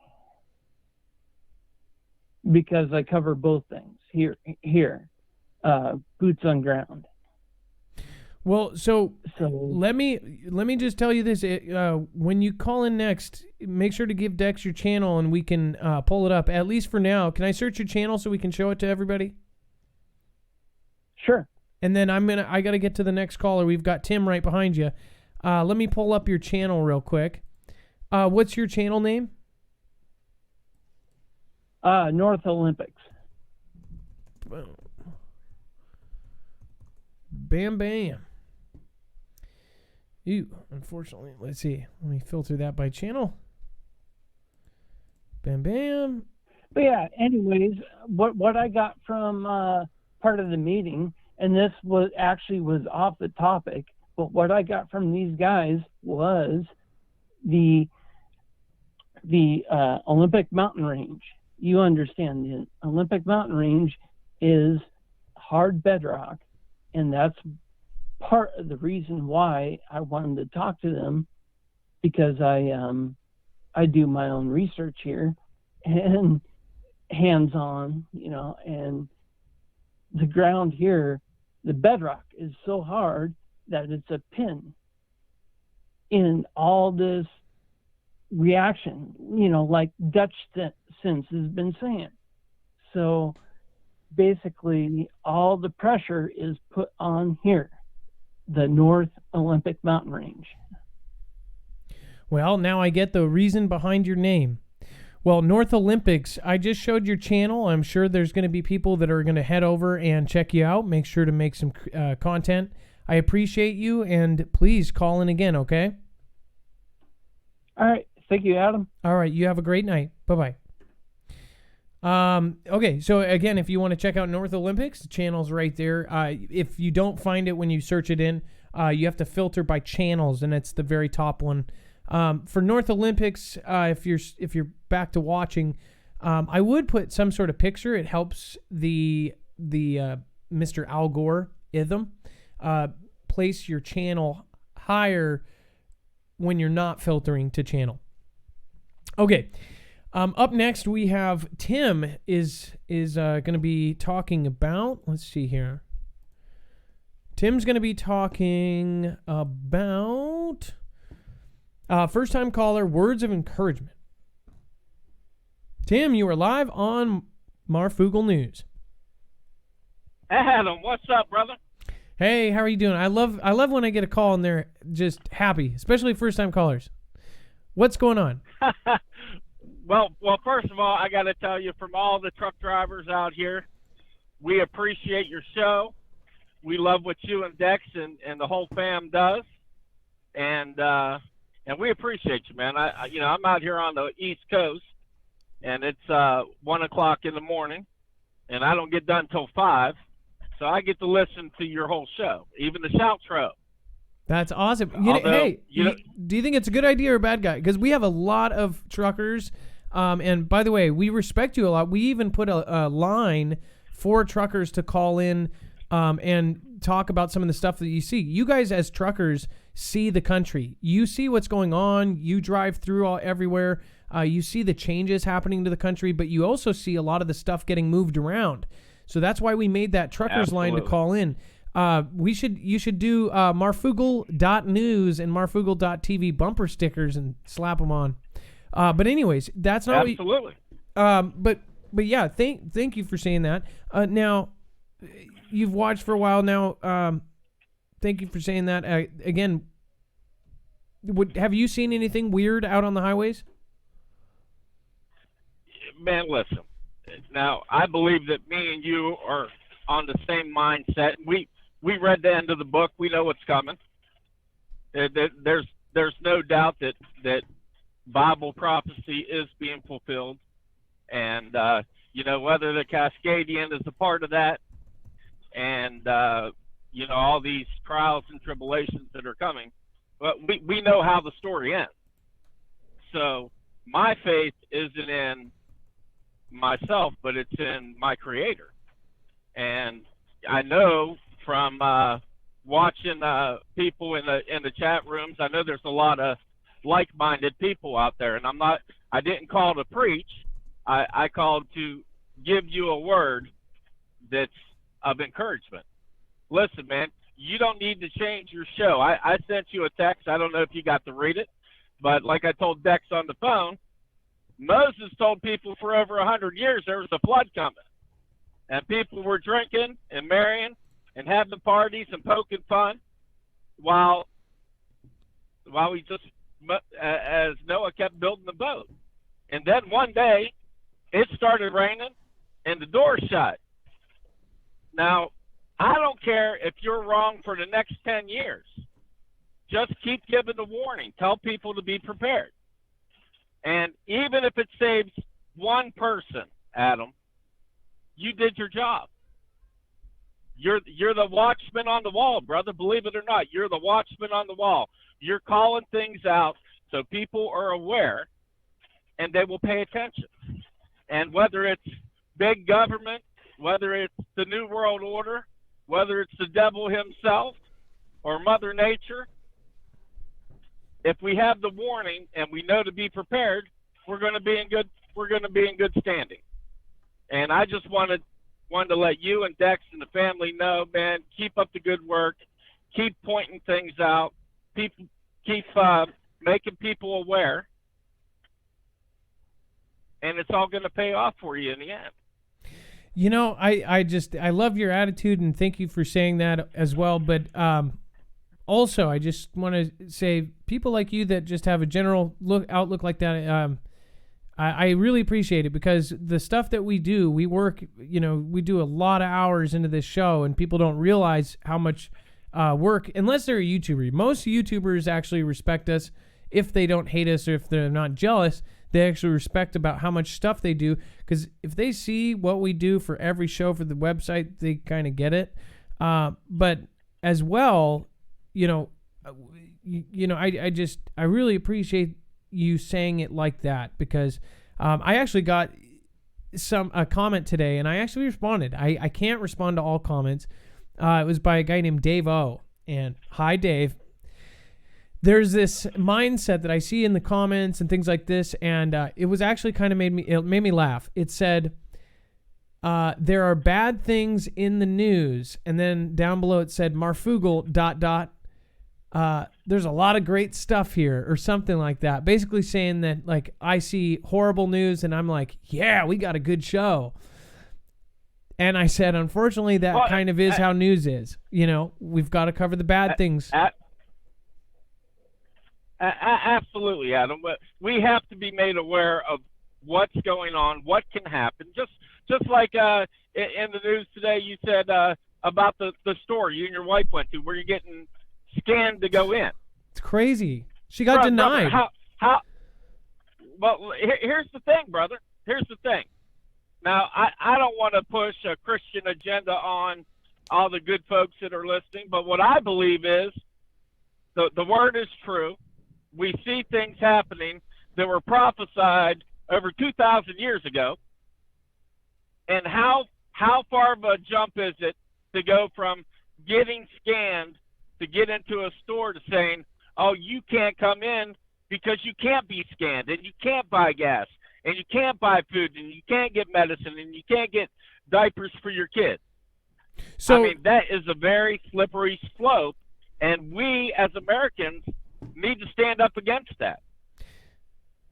Now, let me ask you this. If you saw that, so what he's talking about is the channel, the video we did on the main channel. We were in Tacoma, Washington, and me and my wife stopped at this store. It looks like a normal Jackson's gas station. My wife first walks up. It has a facial recognition box. It goes from red, locked, and green, go. And it has a camera up above. And there's a computer voice. It goes, please look at the camera for entry. Please look at camera for entry. And at night, you cannot go in without looking up at the camera. And then it looks at you. It does facial recognition, and then it clears it automatically. The people that work there don't actually control it unless it has a manual problem. It denied my wife and twice, and then she finally gets it. And I got the video of this, and I'm like, what the heck? Because her face was similar to somebody who's a local. We've never been to that place before. My wife has nothing on her record. She didn't even have a parking ticket. And it's apparently an internal system right now, and then something other. But essentially this, it has facial recognition at gas station. Now, gas is a necessity. Water, food is a necessity. Now, imagine this. All places have this. Your face has been banned, and you need to go get gas, but you don't have a credit card, because maybe in the future, credit cards will be social score related, and you can't get a credit card. Then you won't be able to get gas. You can't travel. But that's the future. For now, people supporting places like that, like you said, Tim, is that not disturbing? Did you see the video? It's scary. Absolutely, and that's what we as Americans need to say. Hell no. I don't need gas. Tim, you're cutting out here. Mountain, can you hear me, brother? Yes, I just need you to repeat what you said. It went robotic voice there. I was just saying that we as Americans, we need to say not no, but hell no. We do not need to go to a store like that. We go somewhere else. If it's a big chain, go to your mom and pop store. Do your business with them. Anyway, you don't get me on a rant, brother. I don't want to rant on your show. But we need to start using common sense. We need to start developing that community spirit and work within that. And then when we got to go outside the community to get something done, then we do that. But we need to work within our community and with like-minded people. And when you walk into, whether it's Walmart or whether it's Get-Go, and they want to scan your face and all this craziness, you just take your money and you go somewhere else. They'll eventually get the picture. Well, I appreciate... Adam, you still... Yeah, no, sorry about that. Why is it going? Sorry about that. I've got myself in the background. It's all right. Well, Tim, But here. why is this doing it by itself? Sorry. Go ahead. Okay. Just two things. I know I'm already over on time, but just two more things. I know people mentioned it before. If you can do an interview with Mike from around the world, and or if you can get Pastor Paul Begley on, it don't even got to be a show. Just do like an hour interview with them, because believe it or not, although your platform's a little bit different, we all working towards the same goal, and it's to make people to awaken and realize what time we're living in and how dangerous it is, not only for us but for our family. And I mean, you reach a vast amount of people, and I believe that, you know, we all have a purpose in this life, and I believe that your purpose is to reach out and wake some people up, because there's a lot of people still asleep. But brother, I appreciate you taking my call. I love you guys. Keep up the good work. And like I sent you a text before, you got a place in West Virginia, brother. Come on out here. All right. Well, we got all kind of stuff out here. Well, thank you. And if I'm ever there, I will most definitely take you up on that.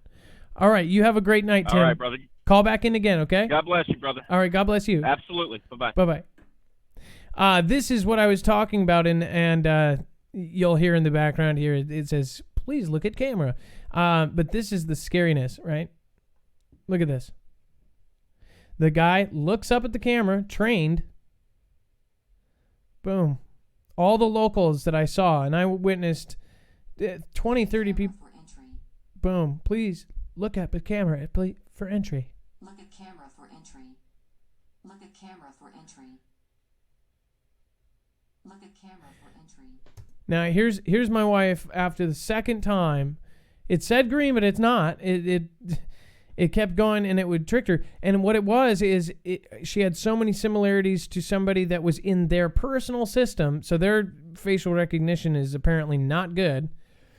My wife, by the way, she's wearing like this big fluffy jacket, and she saw this. She's like, "Oh my God, you didn't use that. It looks like I have a roll." This is, by the way, this is all jacket right there.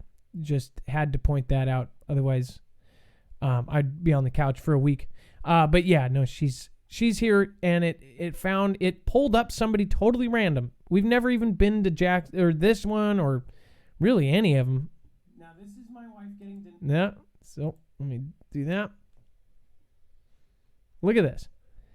She's once it loads. Of course, now it freezes. Boom. Look at this. Rejected. See how it goes to red on the right? Look at camera for entry. She's laughing because she made her look dumb. She, of course, is not. But do you guys get what I'm saying? Like, it's super, super weird. I think it's just, and then watch. Green, boom, let it open. Red for stop, green for go. This is what is going on in our country right now. All right, you are on Marfoogle TV. Roy, what's going on? Hey, Adam, my brother from another mother. Good to finally talk to you, man. Good to talk to you as well. Me and my son watch you all the time. My son, Boo, we watch your show all the time, bro. What's up, Boo? So, actually, I wanted to talk to you about the Miller document. Okay, and I've got a link here. And then... So I'll pull it up. Okay. Go ahead. Yeah, it's really interesting the way it sat on a website for years. His granddaughter found it in the attic, and she said, "Hey, I think this has to do about Bigfoot." And turns out he worked for the federal government, and he was the first guy in the 50s and 60s to start doing autopsies on the bodies. Everybody says, "Oh, there would be a body." I assure you, the federal government has many bodies. And how they started setting up these different reserves to try to keep these things separate. You know, like if you go down to the Florida to the, what's that big lake there? And there's a big reserve. And anyway, like the barbed wire is facing in. And, you know, and the only question is, and then how they were going to expand these different reserves. And then within 50 years, they would let the public know that these things are out there, because these things can be horribly dangerous. I don't know if you've ever, David Paulides read any of his books, that Missing 411, about the people that just vanish in the wilderness. You know, not all of them, but there's a good number of them that go missing to these things, you know. All the Indians talked about them, and most of the words they had for them actually translated devil or cannibal. And so people really need to be careful when they're out in the woods. You know, I've had several different run-ins with these things up here in Montana, and they're not, no, you know, I mean, if I had never seen one and watched a show like Finding Bigfoot, that show would convince me that they don't exist. You know what I mean? So, but it's real interesting. And I think the cover-up is because of what these things are. I think they're Nephilim, like from the Bible in Genesis 6, it talks about the Nephilim. And they say these DNA tests this guy talks about in this document, you know, that they're human hybrids. And it talks about the sons of God or the angels coming down and, you know, marrying women and knowing all sorts of different flesh and perverting the earth. And then, you know, that's why the Lord finally had to flood the earth, you know, like when he would tell them, you go into this city and you destroy women, babes in arms, animals, everything. It's because they were cross hybrid, and most of them weren't even human anymore, I don't think, you know. So anyway, I just wanted to bring that to people's attention. Yeah, no, I would. That's another person that I would love to actually get on, David Paulides, and there was one person that I was connected to 7-8 months ago that was, you know, calling in, and apparently she had a personal connection with him, and I just never followed up on that. And but yeah, I am very fascinated by that. As far as the Nephilim theory, you know, you don't hear that very often. Not a lot of people talk about that. Well, thank you for calling in. Thank you for sharing this with us. Is there one more thing that you wanted to go over? Yeah, I wanted to talk about that Navy map. I've heard you talk about it, that shows California flooded and Florida flooded. The kind of business, me and my wife, we sell rare dogs from England. And we had a guy come over to buy a puppy from us a couple of years back, and he was actually retired from Naval Intelligence after working there for 30 years. And I said, you really work for Naval Intelligence? He said, yeah, we just moved to Idaho, to Coeur d'Alene. And I said, I want to show you something. And my wife rolls her eyes. You know, I'm her little conspiracy theorist. And I pulled up that map right there, and I said, have you ever seen this? He said, yeah, I sat in the meetings. That's why me and my wife moved to Coeur d'Alene. They told me that it would happen in my lifetime, not my son's or my grandkids, but my lifetime. They didn't tell us what was going to cause it, but they said, you know, it would happen. And as we know, you know, the U.S. Navy isn't full of conspiracy theorists. And of course, you know, that actual term conspiracy theorist came from the CIA along with tinfoil hat. But anyway, I just thought that was real interesting. What you're saying is absolutely mind-blowing. Now, if it's true, now is this somebody you met? Do you know what rank? I'm telling you the truth, bro. It sounds like it. Do you know when was this? This was about 3 years ago. 3 years ago, and I mean, I never bounced this map off the guy before he came to the house. And he had just told us, you know, we always ask what the people do because we don't want the puppy being left alone and stuff. And he said, Naval Intelligence, so I just retired. And I said, you really did?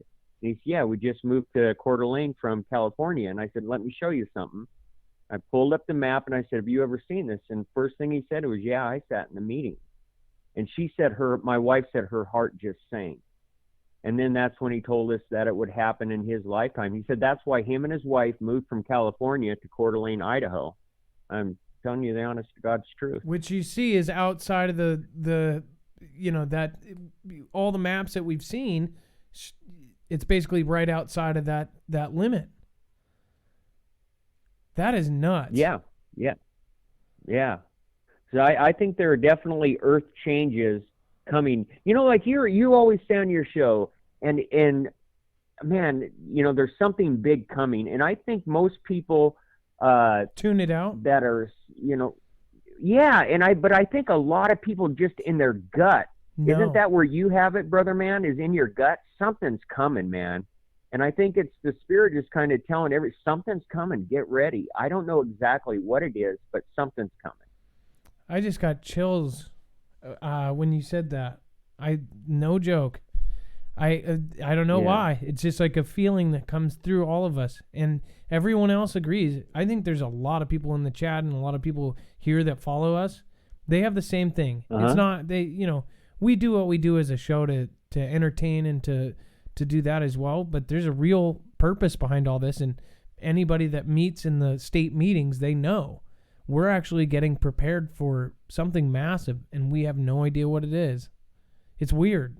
It's exactly. Like God's telling us to prepare. And it is. I really think it's the Spirit of the Lord just telling his people, that small, still voice. He said, my sheep know my voice. And it's that voice that keeps telling you something's coming. Don't put it off. And a lot of my sister, God bless her, up in Alaska, oh, yeah, I'll get ready. And it's, and she finally has started to, but you just don't want to ignore it, There's something coming, and I think a lot of people can feel it, bro. Well, can we contact you, by the way? Do we have your permission to contact you outside of the show? Absolutely. Okay. All right. Well, thank you so Anytime. much. Thank you so much for calling in. Roy, first-time caller. Appreciate it so much. You bet. You have a good night, sir. All right. God bless you. That is freaky. I don't know why, but OBS just brought up all of these at the same time. Amazing Montana Life says, my dad and I watch every show. $2 super chat. Thank you so much. I appreciate that. Unconditional Love. Thank you so much. I appreciate the support. You can always write a message there. Unconditional love. Jay Roche, travelers beware. Sydney, Australia, air quality is under 20%. If that's true, that's what is going on. A fire? That's incredible. Thank you from Australia, actually. Australian $4. Thank you. $5 from Australia. Thank you. Ilea Love. Why are hemorrhoids called hemorrhoids? Because asteroids was already taken. Thank you. We needed that after that call. That's scary stuff, what they just said. Much love to the Foogle Fam, says Ilea Love. Jay Roche, Queen is meeting with Trump to ask for a pardon. Queen is meeting with T-Man to ask for a pardon, huh? That's also from Australia. Jay Roche. Okay, that's I'll have to look into that. Kimberlyn. I have not met this Kimberlyn. I don't know, but $100 super chat. That's huge. Kimberlyn, totally not necessary. Super appreciated. Thank you so much. Thank you for supporting Marfoogle TV. Mr. Real Noodle, Marf, do barf, banana, dana, mo barf. Hey, Mo, Marf. I think, I don't know. Marf, bo barf, banana, nana, bo marf. I don't know. I don't think it's technically correct. I think we could have worked together to do that better. Scott Dixon, what in the heck? $49.99. Keep up the great work, Marf and Dex. Scott, you are always appreciated. Thank you again. Just everyone that helps support the show. Again, it's helping us grow, and it supports us, our families, and we appreciate it. We put a lot of hours into this, and just can't say thank you enough to people like Kimberlyn and Scott Dixon and everyone, no matter what it is. So, Alex Gallegos, We will be attacked by EMPs. It will not happen by one big attack, but instead gradually and locally. At Zatar X Orbis.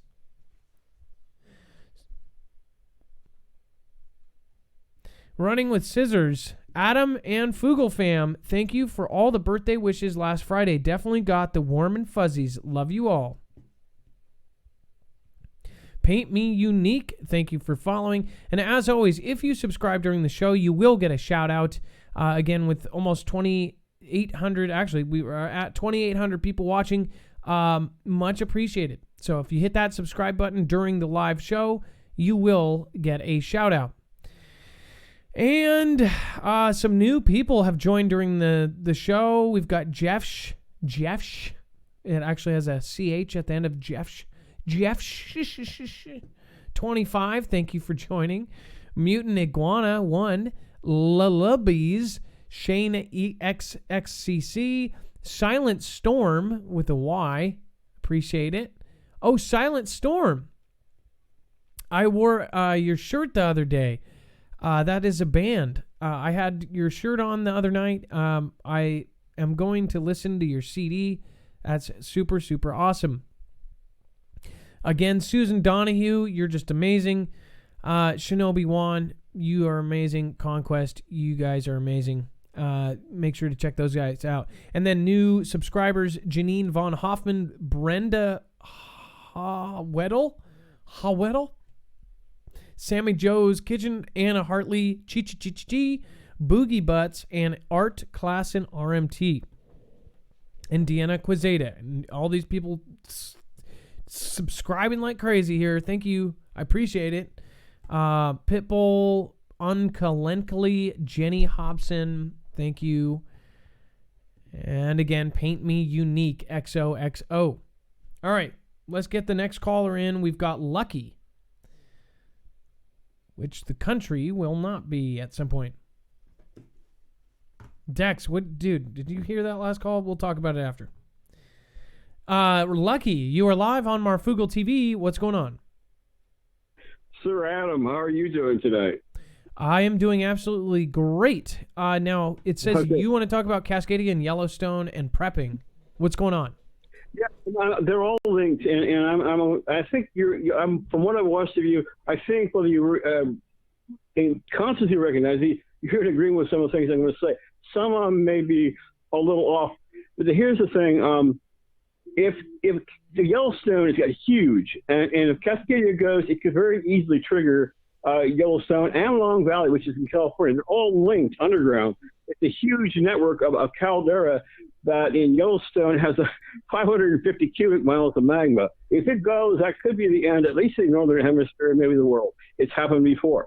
So this prepping thing, I know a lot of people, it's a good thing, and what you're putting out there, but what I'm going to say is, if you have it, just as a thought, okay, not to be taken so real seriously, people have to fight with it, but I think in this world now, everything is about fighting. You have to fight to survive.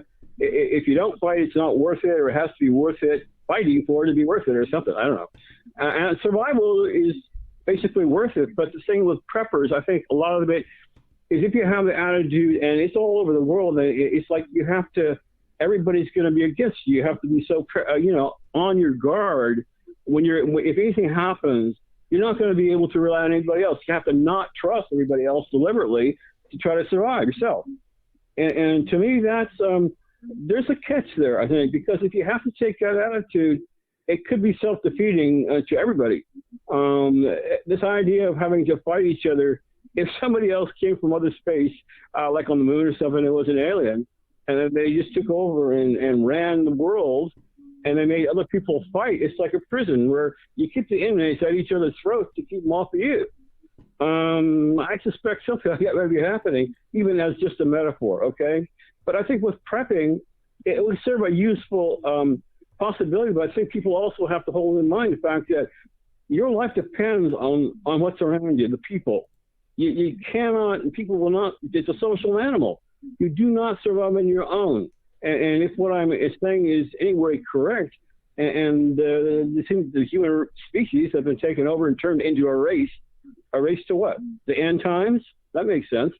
So anyway, people go at each other, and I think they gotta can't show weakness and all that stuff, all this stuff. I've seen people on like Fox News and stuff putting this guy's commentating, and he's saying, and these guys, it could be a high level person, even like Trump or somebody. I can't say the word, but anyway, he said he's dropping crumbs. He's trying to tell us something. This, that, and I'm going. This is how you run a world, where people that everybody's watching are going to say, you're going to have to guess at the guy, and he's supposed to be telling us something by dropping crumbs or who knows what they are. Lucky, can I just say something? The one thing I 100% agree with you on is the fact he did this order and made a big deal out of it for a reason.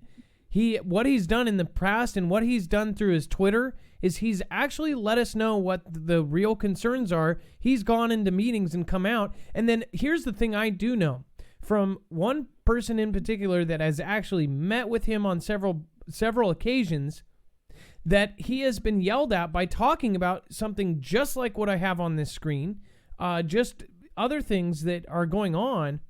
Again, this is from my family connection. He has actually gotten in like presidential trouble, I guess, from his advisors, everybody, for talking about things like this, because this is a big deal. So he is projecting, he is tweeting, he is signing orders against what he believes are actually going to happen.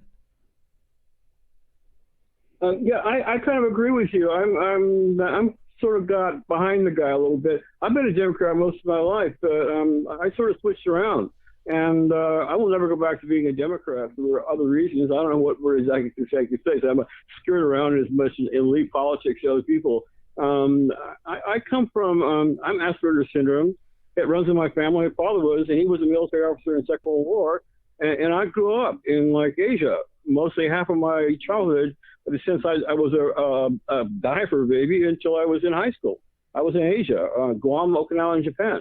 And so I've seen some parts of the world, and I have a different take on things. My father did work all over the world for the federal government, Pakistan, Afghanistan, Greece. I think he was in Germany. He was in the Philippines. Who knows? He was all over the place. So, my whole family was like that. I actually qualified extra in the M14 with almost no experience on a rifle, and my father would have had to carry one in Alaska in the war, and he wouldn't have a firearm around. He just had no interest in them and just denied them, or he ignored them. Go away, I don't need them. So I'm the same way. I'm no firearms. I don't believe in shooting things. I did hunt once, and it was a really nasty experience to me. I never did it again, really. I had to shoot a squirrel, and man, that affected me forever. I know some people that have had the same exact experience. Once they killed something, they just could never do it again. We are out of time, Lucky, but I wanted to let you have a chance to say one more thing. Okay, well, Dex is really smart, man. He got my thing right away because I said I come from Viking stock, and it's actually Loki, L-O-K-I. That is it's Loki Finn. That's my thing that I send on my YouTube. It's my chat handle, and I can send you an email. I think I sent you one. There's some things that I can't say on the air, okay? Because it'd be too heavy, and I don't know what to say. But I've tried to say or send them to you. I've got the Discord, and I've been a member for a while. But I know you've got so many things to go through, you couldn't possibly get them. But I'm telling you my handle a little bit, so maybe if you need it, you can recognize it. I'll try to say some other stuff, whatever. Now, so can I ask you this off air? Do you have some information that you can't really say out publicly? I think it's like that. I've tried to say this before. I mean, the stuff that I have to say is so out there and controversial, and people, if they have to hear it, and if I had to try to say it, I wouldn't have enough time. And that probably would be it'd be better if I try to send it to you first, so that you could sort it out. Decide if it's showable. Okay, I appreciate you being careful with that, and I would love for you to get in the Discord, and I'm one thing that we're going to start doing too. There's several things that we have kind of postponed, and we're getting going, but we are going to get kind of a weekly live voice chat. It's actually been super cool when we go to the Discord. We have over 11,000 people on our Discord. But when I go into voice chat, there's, a good 50, 60, 70 people pile in there right away. And that's with no announcement. People just kind of like spread the word. It's crazy. But people don't interrupt. It's really awesome. Like I love my audience. I love the people that I really do consider some of you family. My mods, like everybody that I've gotten to know so close. You guys have met friends through this community. It's crazy how many of you guys have drove across the country and met with each other. They've made videos out of it. We have like 245 channels that have been created because of my show. Like, it makes me want to cry sometimes when I think about all the stuff that this has accomplished. So for folks like you, I would love to talk to you off air on Discord, like voice, not just like, hey, here's an email. I can't respond to everybody, but hop into the Discord on the next one that we do. I can let you know, and I can actually go to the website too. We're going to try to give you a heads up on that. Yeah, this is the one thing I wanted to say real quickly. Is that this is the thing I think you're in agreement with, and I'm agreeing with. It's this necessity for community and getting people together and having them rely on each other. And I just thought something this evening. Just say, the law of gravity. What's up there is going to fall. The reason it will fall is it no longer has any support. Anything that loses its support is going to fall and crash to the ground, and that's the end, right? So when people don't have support, they crash, they fall. People have to have each other. You can't rely on a Bible or some work or some media thing or your own survival instinct or anything. You have to have other people. It's the nature of the human. And I don't think people have any necessity to harm or fight or hurt each other. I think something else put that there and is reinforcing it through our history for maybe the past 13,000 years. I think I can finish on that for now. All right. You have a wonderful night. Lucky or low-key, either way, I appreciate you, and you have a great night, okay? Okay, ask Dex what low-key is. He knows. He got it right away. Thanks, man. I'll see you later. All right, good night. Dex, you know what low-key is, but you spell it lucky. Oh, no, he had me spell it lucky, and then I asked him later. He said, no, he was going to reveal Loki later. He had me spell it that way. Okay, that's cool. One of my best friends, he's one of the smartest people I know, and he has Asperger's as well, and he's learned to use it as an advantage, and he is so incredibly smart, so focused, just most. He is the smartest person I know. That is my best buddy, David. And yes, I admitted you're the smartest person I know. All right, Be Your Valentines. I thought I was reading it wrong the whole time. I was like, Be Your Beyonce. Be Your Valentines. What's going on? You are live on Marfoogle TV, and it looks like I've got some photos that you took on the screen. Yeah, what's up, man? I've called in before. I caught a P8 flying around Medford, Oregon. Okay, let me pull this up. The first photo. So this actually looks like are these the weather planes, or what is this one? This one? No, this is a Russian cargo plane that I posted it on Discord, and someone linked the Wikipedia to it, and it ended up being a Russian. I think I wasn't able to get too close to see the markings, but in the pictures they look exactly the same. Well, yeah, I mean, anybody who could spot a plane, if they knew about it, then that's enough to mark it, because it has the blue symbol, the stripe, and then that thing on the back that almost looks like a country shape, or I don't know what that is, a face? Yeah, or... it looks like the Russian flag on the back.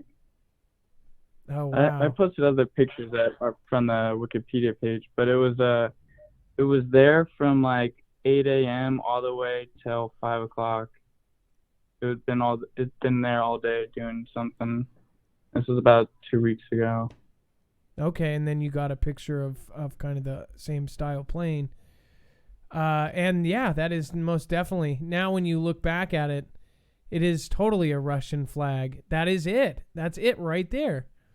So again, this isn't his picture. His picture. So you're saying that this was in Medford, Oregon. What the heck is it doing there? Huh. I didn't do too much research into it, but I've never seen a full cargo plane like that in Medford and it was weird, yeah. It just stayed there all day, opened up, moving in or out or something. Well, I appreciate the info because, again, this might not seem like much, but when you have, 2,800 people watching and then by tomorrow, anywhere from 30 to 50,000, somebody goes, oh, I've got the rest of that story, or I've got pictures from this angle, or I know what they loaded. I actually was working that day. I do baggage claim. It was this, it was that. That's what's crazy about this kind of stuff. And we've had so many times where somebody just sent in a simple picture and then somebody else says, I was there. I've got a video. I've got better pictures. It's crazy. So thank you. Is there anything else while you're here? Because you got about 2 minutes.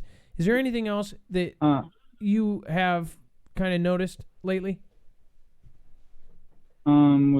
Yeah, the weather's been super weird in southern Oregon. Like, I sent a picture in there too. It was back when we were all talking about how the skies were all colors, and I went up shooting one day and the sunset was all purple.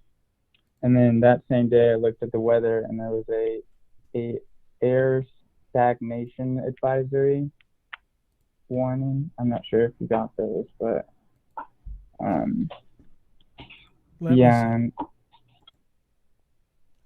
Dex, I don't believe it. I believe I just got the 8 photos of the plane. Dex, was there additional photos? 1 second. I saw them now. I'll put the purple one in. Okay, perfect. But yeah, so Dex has them. He's going to put them in. He just found them. So we're going to put those up. And then, again, I do you live by the airport? Because isn't Medford, that's not a big airport, is it? It's actually an international airport, but it is a pretty small airport. But considering, like, it's not a SeaTac, it's not an LAX, right? It's a smaller airport as far as international goes. Yeah. But, yeah, compared to that plane, too. But, yeah, refresh. The weather's been weird, too. Okay, I got the photos. Go ahead. Sorry, I didn't mean to interrupt you. So this is the purple skies that you sent in? I'll pull them up right now. And that had no filter in it either. I know. You know what? When I do catch these crazy skies, I have to put no filter on like Instagram and stuff because so many people just do crazy, stupid stuff to their photos. Like one thing I think, and I'm sure there's some plenty of guilty parties out here, but they think, they edit the heck out of their pictures. I think the art of photography is taking photos, no filters, and it takes a lot more skill to do it that way. But everybody just kind of colors them up, makes them HDR and whatever else. Okay, so this is, let's see here. Yeah, my girlfriend took that too, and I was like, you need to send me that because I need to send it into Marfoogle. Well, Dex, I refreshed, and it's still not there, Dex. So I'll put it up on the end. Well, thank you. Be Your Valentines. I'm going to put up your last photo here as we're going to the next one, but I appreciate your call, and I would love to hear from you again, okay? Appreciate it, yeah, man. All right, thank you. Have a great night. God bless. Let's see here. Yeah, Dex, it didn't show up for some reason, even after I refreshed. I always like seeing those kind of photos, especially the sky. Scott Dixon, again, thank you so much. Much love. $20 super chat. Much appreciated. Again, we do not ask for donations here at this show. We do affiliates. We're very open and transparent. If you want to help support us, that's why we have a few products that we 100% believe in that you can support, you can buy. Some of them might save your life. Some of them might make your life better. Some of them might protect your life.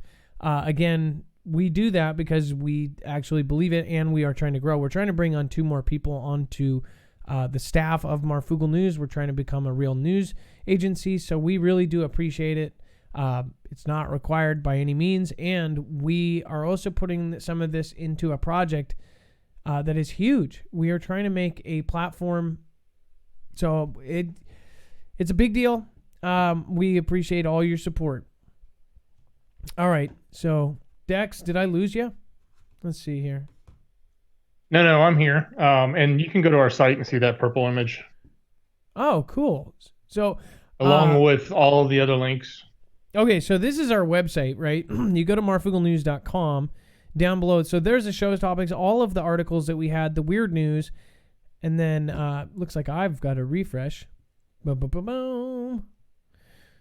So check this out. So now we have the news. This is on our website. It's live, 10:57 p.m., the 3rd of 2019. Look at this. T-Rod, already there. Andrew from EMP Shield, North Olympics, Tim, Roy, Low Key, and Be Your Valentines with the photos. And let's see. There it is. That is beautiful. He says that his wife took this photo. Look at this. That is absolutely that's jaw-dropping. Look at that. That is cool placement. I like the composition. That is a really cool photo, Be Your Valentines. I wish what in the heck? Oh, okay. I was going to say, if this was the one in Medford, Oregon, I would be crapping a brick right now. But again, all of the caller info is right there. And then look at this. I love it. It pops up more stories, and you can go to more videos that we have done. You can actually look and go to any of our videos. All of this is set up to be very easy. If you click on TV, it brings you to the TV videos. If you go on Marfoogle News, you don't even have to click on it. You just hover. You're hovering. Again, that is the home. MarfoogleNews.com. Again, you can join Discord and alerts here. That is a huge deal. If anything was to ever hit the fan, we would let you know via Discord alerts. All right. Dex, dude, there's so much going on.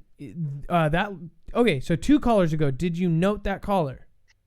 I have a note of it, but I did not hear the caller, so I'm going to go back and listen to it. I was talking with a lot of folks on the phone. Oh my gosh. Sounded really interesting. I heard his topics coming in. Okay, he met...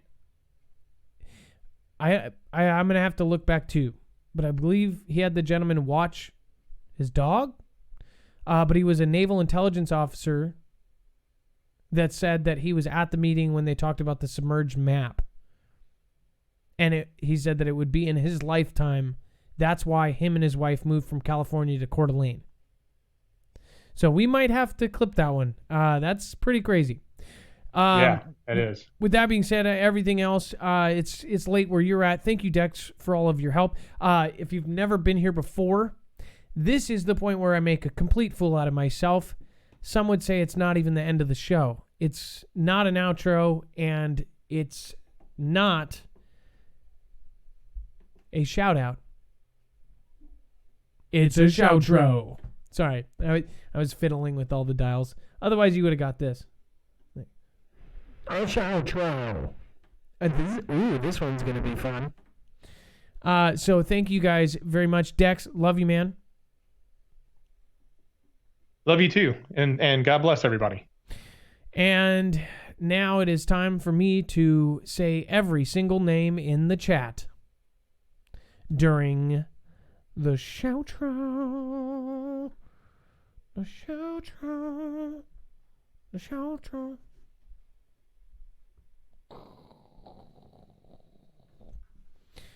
Eventually. Have a great night.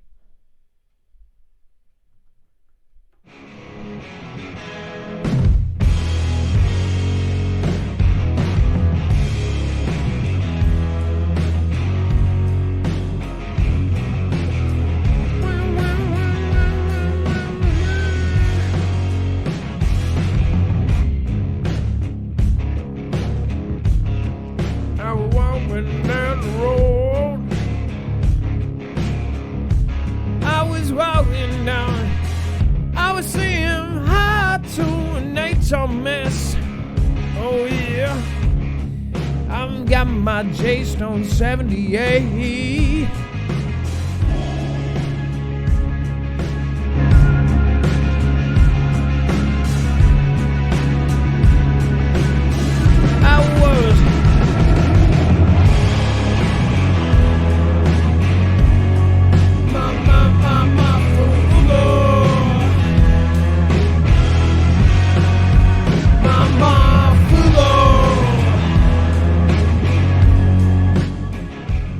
Like I said, this show would not be anything without Tracy Rice, Walks with Crow, Heidi Gregario, Running with Scissors, Free Your Mind, Aaron Lettinen, Mona Lisa, Ashley Marie, and Matt Hunziker.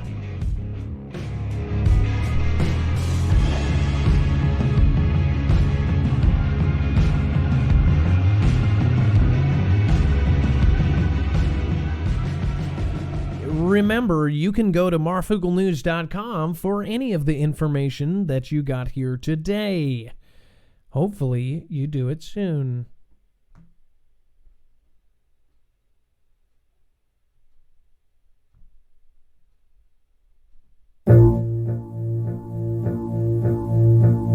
Allow myself to reintroduce myself. It's good to be back. It's good to be back. Hello, how you doing? No, I'm not a newbie. In fact, check the discography. A lot of people knew me from back when I was honestly a prodigy. But who's keeping track? It's hard to be mad. It's hard not to laugh at all these artists out here posing like they color me bad. It's all just a fad. Thank you, Angelina Roxy, Misty Johnson, Wade Johnson, Lisa R. Hall. All these fake Drakes taking up space. I don't care what none of y'all say. Which one of you first place? I'm running my own lane, own pace. And who said this was a race? Go ahead and save face. Okay, I'm reloaded.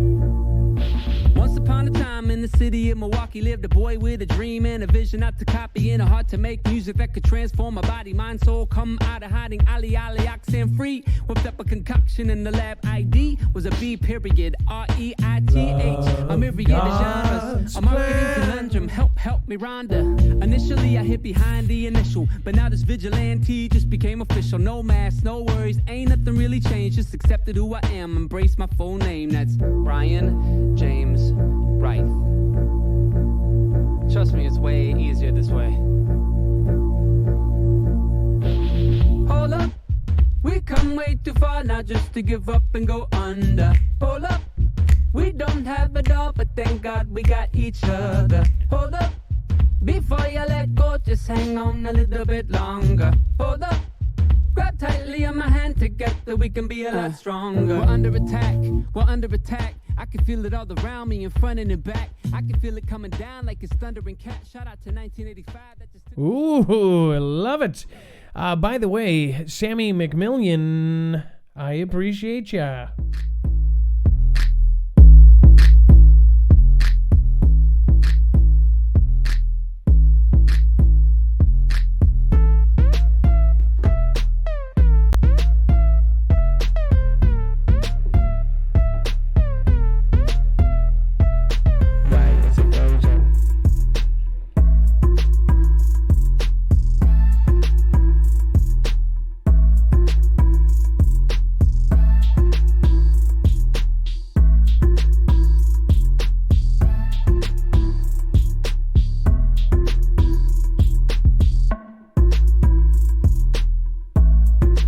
Why, but it was frozen.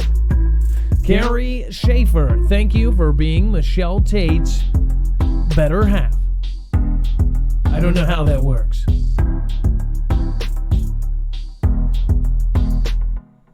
Helen Dixon and Jenna Patton, thank you for being here, the Foreskin Vampire Slayer. Hey there, Lisa R. Hall, Diane Whitlock, and the rest of all. Hey, Lisa Marie and Gale Firestorm, gonna bring it back and now we cause no harm. Hey, Skis, Daquifa, I'm about to bring back now, I've got Beefa with the Watcher 2 and the rest of the friends. Coming right back and they gotta make ends in the Renee Vesta, J Stone 78 and Blondie 2, 3, 4, 5 with a 9 at the beginning. Danger Mouse G and Overland, Rob with the man and it will change in a minute. The green gotta go back and kick it. Hey Marona and Love's Got Plan. Hey Susie, number 72. Tanya Garza with the hearts and the Arjax. Jay Merritt and a straight out of Stockton. I've got to chase to the farm. Gotta bring that mom and the Loki fit in. Gotta bring Sammy Lee McMillan, and thanks for the $2. Hey, Scott Dixon, and thanks for the $25. And the Leon Farrell with the Rebo Snarful. Michelle Tate and Rihanna Ness, and I gotta go bring it in the rust. Got to go back, Reeve the best, and then the Kathleen Beaver and the Lisa All Mama Thomas Subatomic with the Colin G. Phil with the red pill C. CJ Blaze with the Angela Harris. K. Cadbury and the best berry gotta be the Cadbury Bird.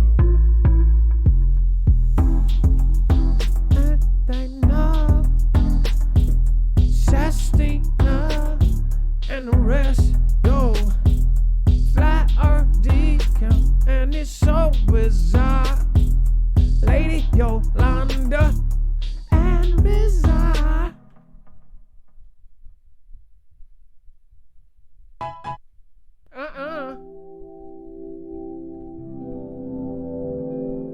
You know, it's all about that love, that Michelle Birkin love, and that foreskin vampire slayer. That Tiffany Hansen bringing it back there.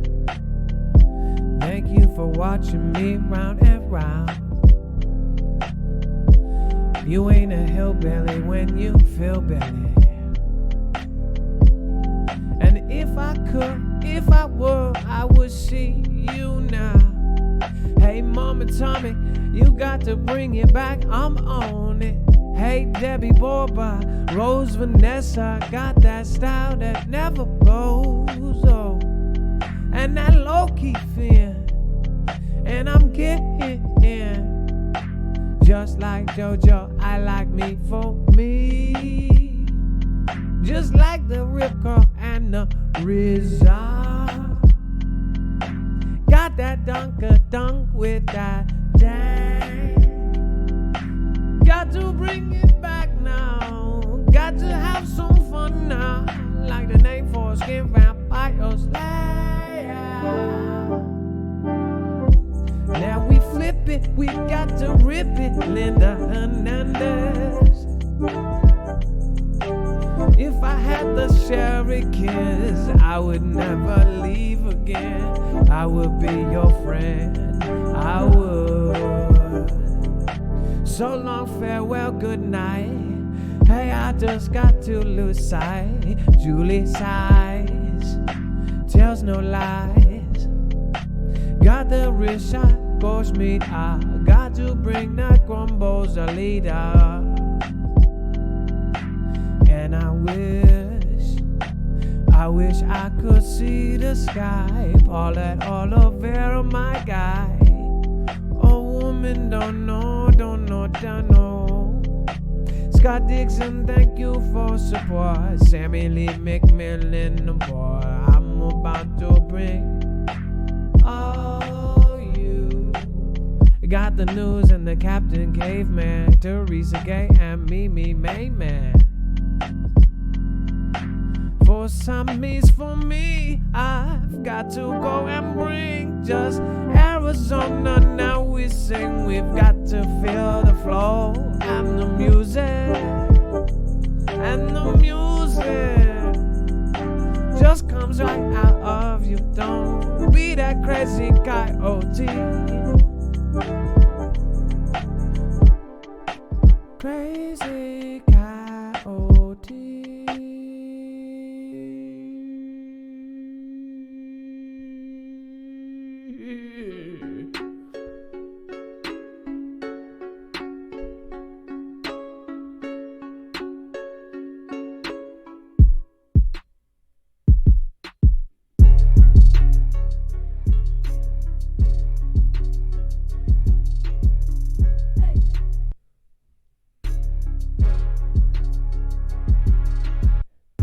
Thank you, West Virginia Prepared Mind.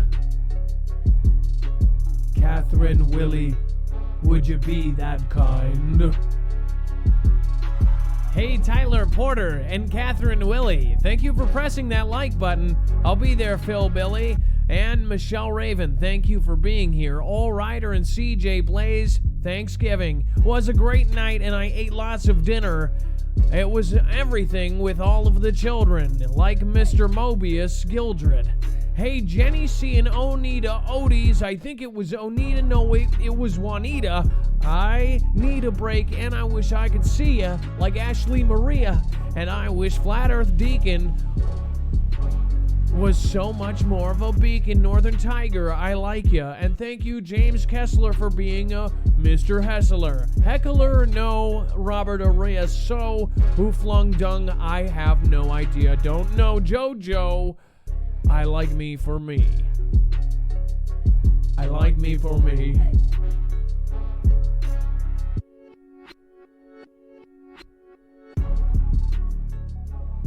Remember, very simple, MarfoogleNews.com.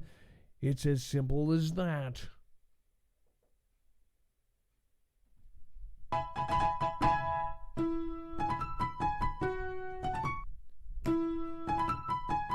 I wish I was happy.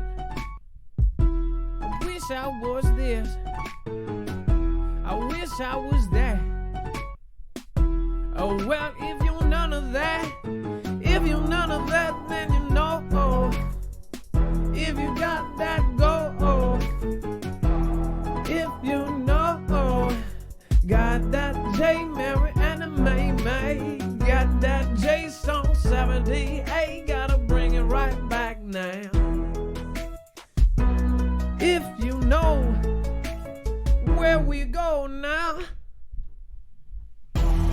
If you know that you got that who flung dung and you walk down the street with mosquitoes and butterflies, type of life and the royal array.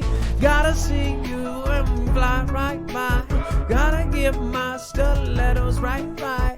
Scott Dixon and an old right her. You gotta bring it like oh, like her.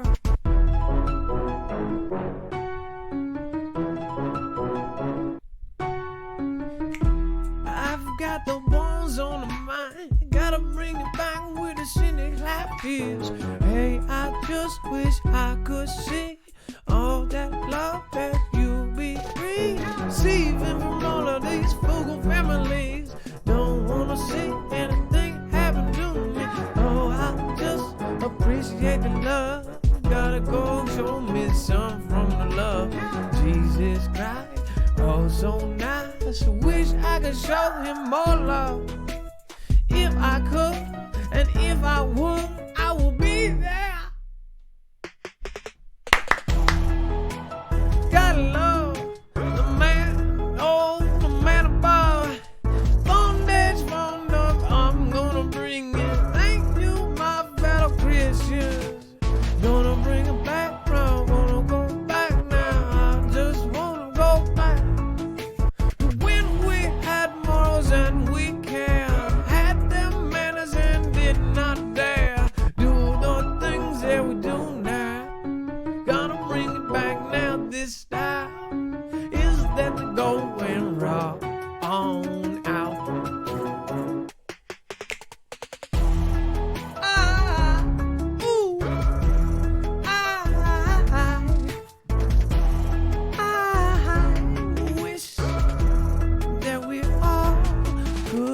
Just get along in the boom boom, gotta get it back. They took it off. I wish I had a track and know I want it back, but it's okay. Oh, ooh. And you know, I wish we had boom boom, but we don't. We'll see if we can get that track back. Copyright issues.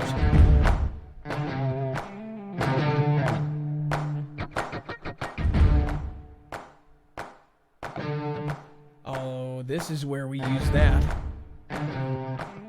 This.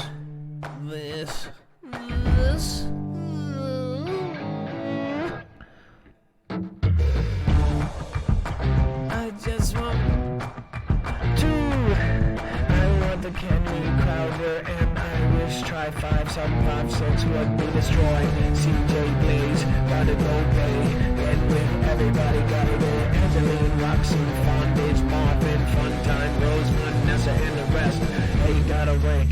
Rock with the Mandy, Bronson, Jenny C, and that Foogle Fam, George Grumbos, and I gotta get the gun nose. I'm about to go and hang out with JoJo, Diane Whitlock, wanna get the Whitlock. I'm about to get through traffic in the gridlock. Hey, Michelle Raven, gotta get the Gavin, and I'm about to do it now. We about to get back to Gavin and the foreskin vampire slayer. Gotta get you later, and the old rider hater. Oh, hey, Gina, okay. Let's kick it.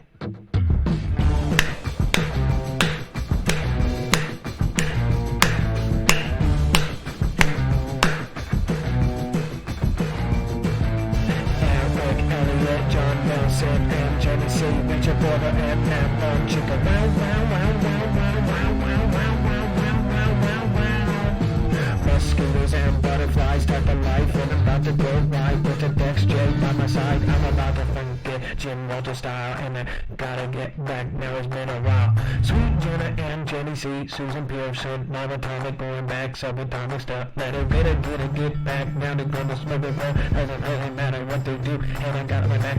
It's all about that T-Shark. Gotta eat it back down. Now my dog barks.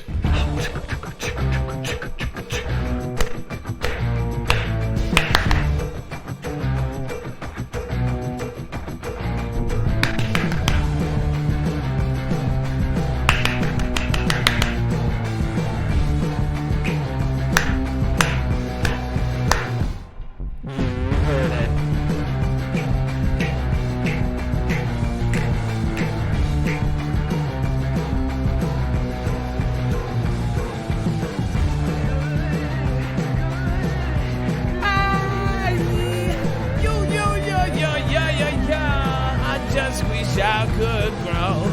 Wanna help us grow? Yeah.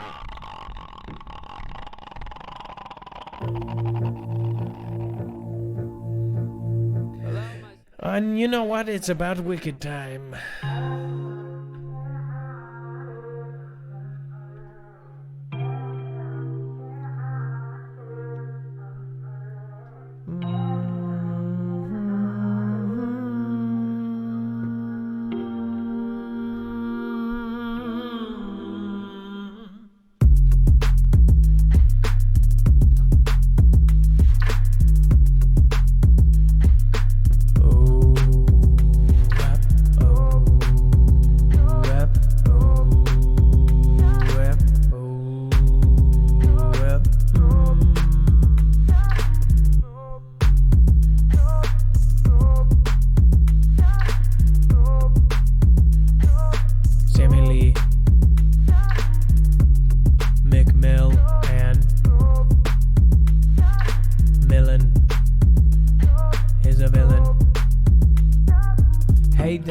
Gonna walk down the street. Got them homies hanging with me. Sammy Lee McMillan, see? I didn't say it right, yes I did. Hey, Scott Dixon and the Angeline Roxy. Gonna bring it right back, she's cousin Roxy. Kimberlyn, thank you for the generosity. I'm about to hit it up, now I got the boxy.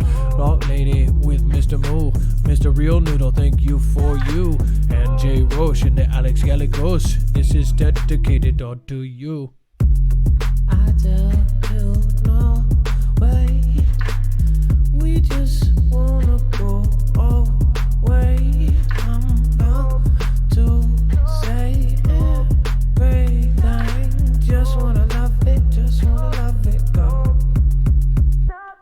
Now as we walk down that street, that same one that we had to make all of our friends, and it's about that time that we run this 15 minutes time. Cascadia's gonna hit us with that soup.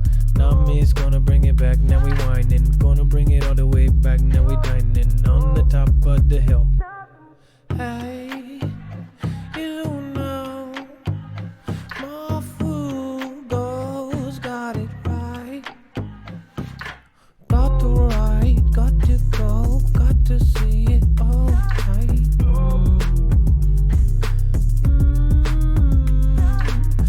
I've got to bring it with the running with the scissors, and you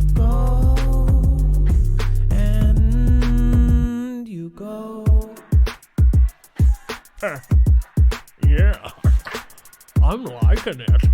It's kinda funky. It's kinda with it. Is he flexing? Oh yeah. I just want my Foogle family to ride right beside me, all the way up there. And I like to chill, hanging out with my Foogle family pills. Ain't never touch it, never gonna. Oh, well, what happened to my white is unacceptable. Should check it out on Marfoogle News. Oh, staying strong. Hey, Lexi with Dex. SCJC family. West Virginia prepared mind. J-Stone 78. CJ Blaze.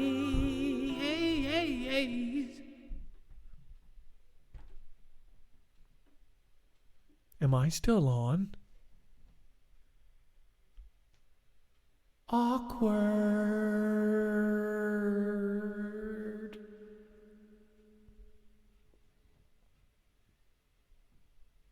Super awkward.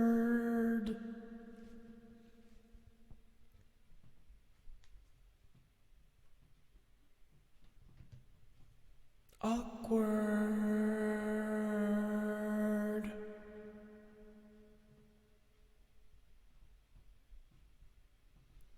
Is it okay if I leave now?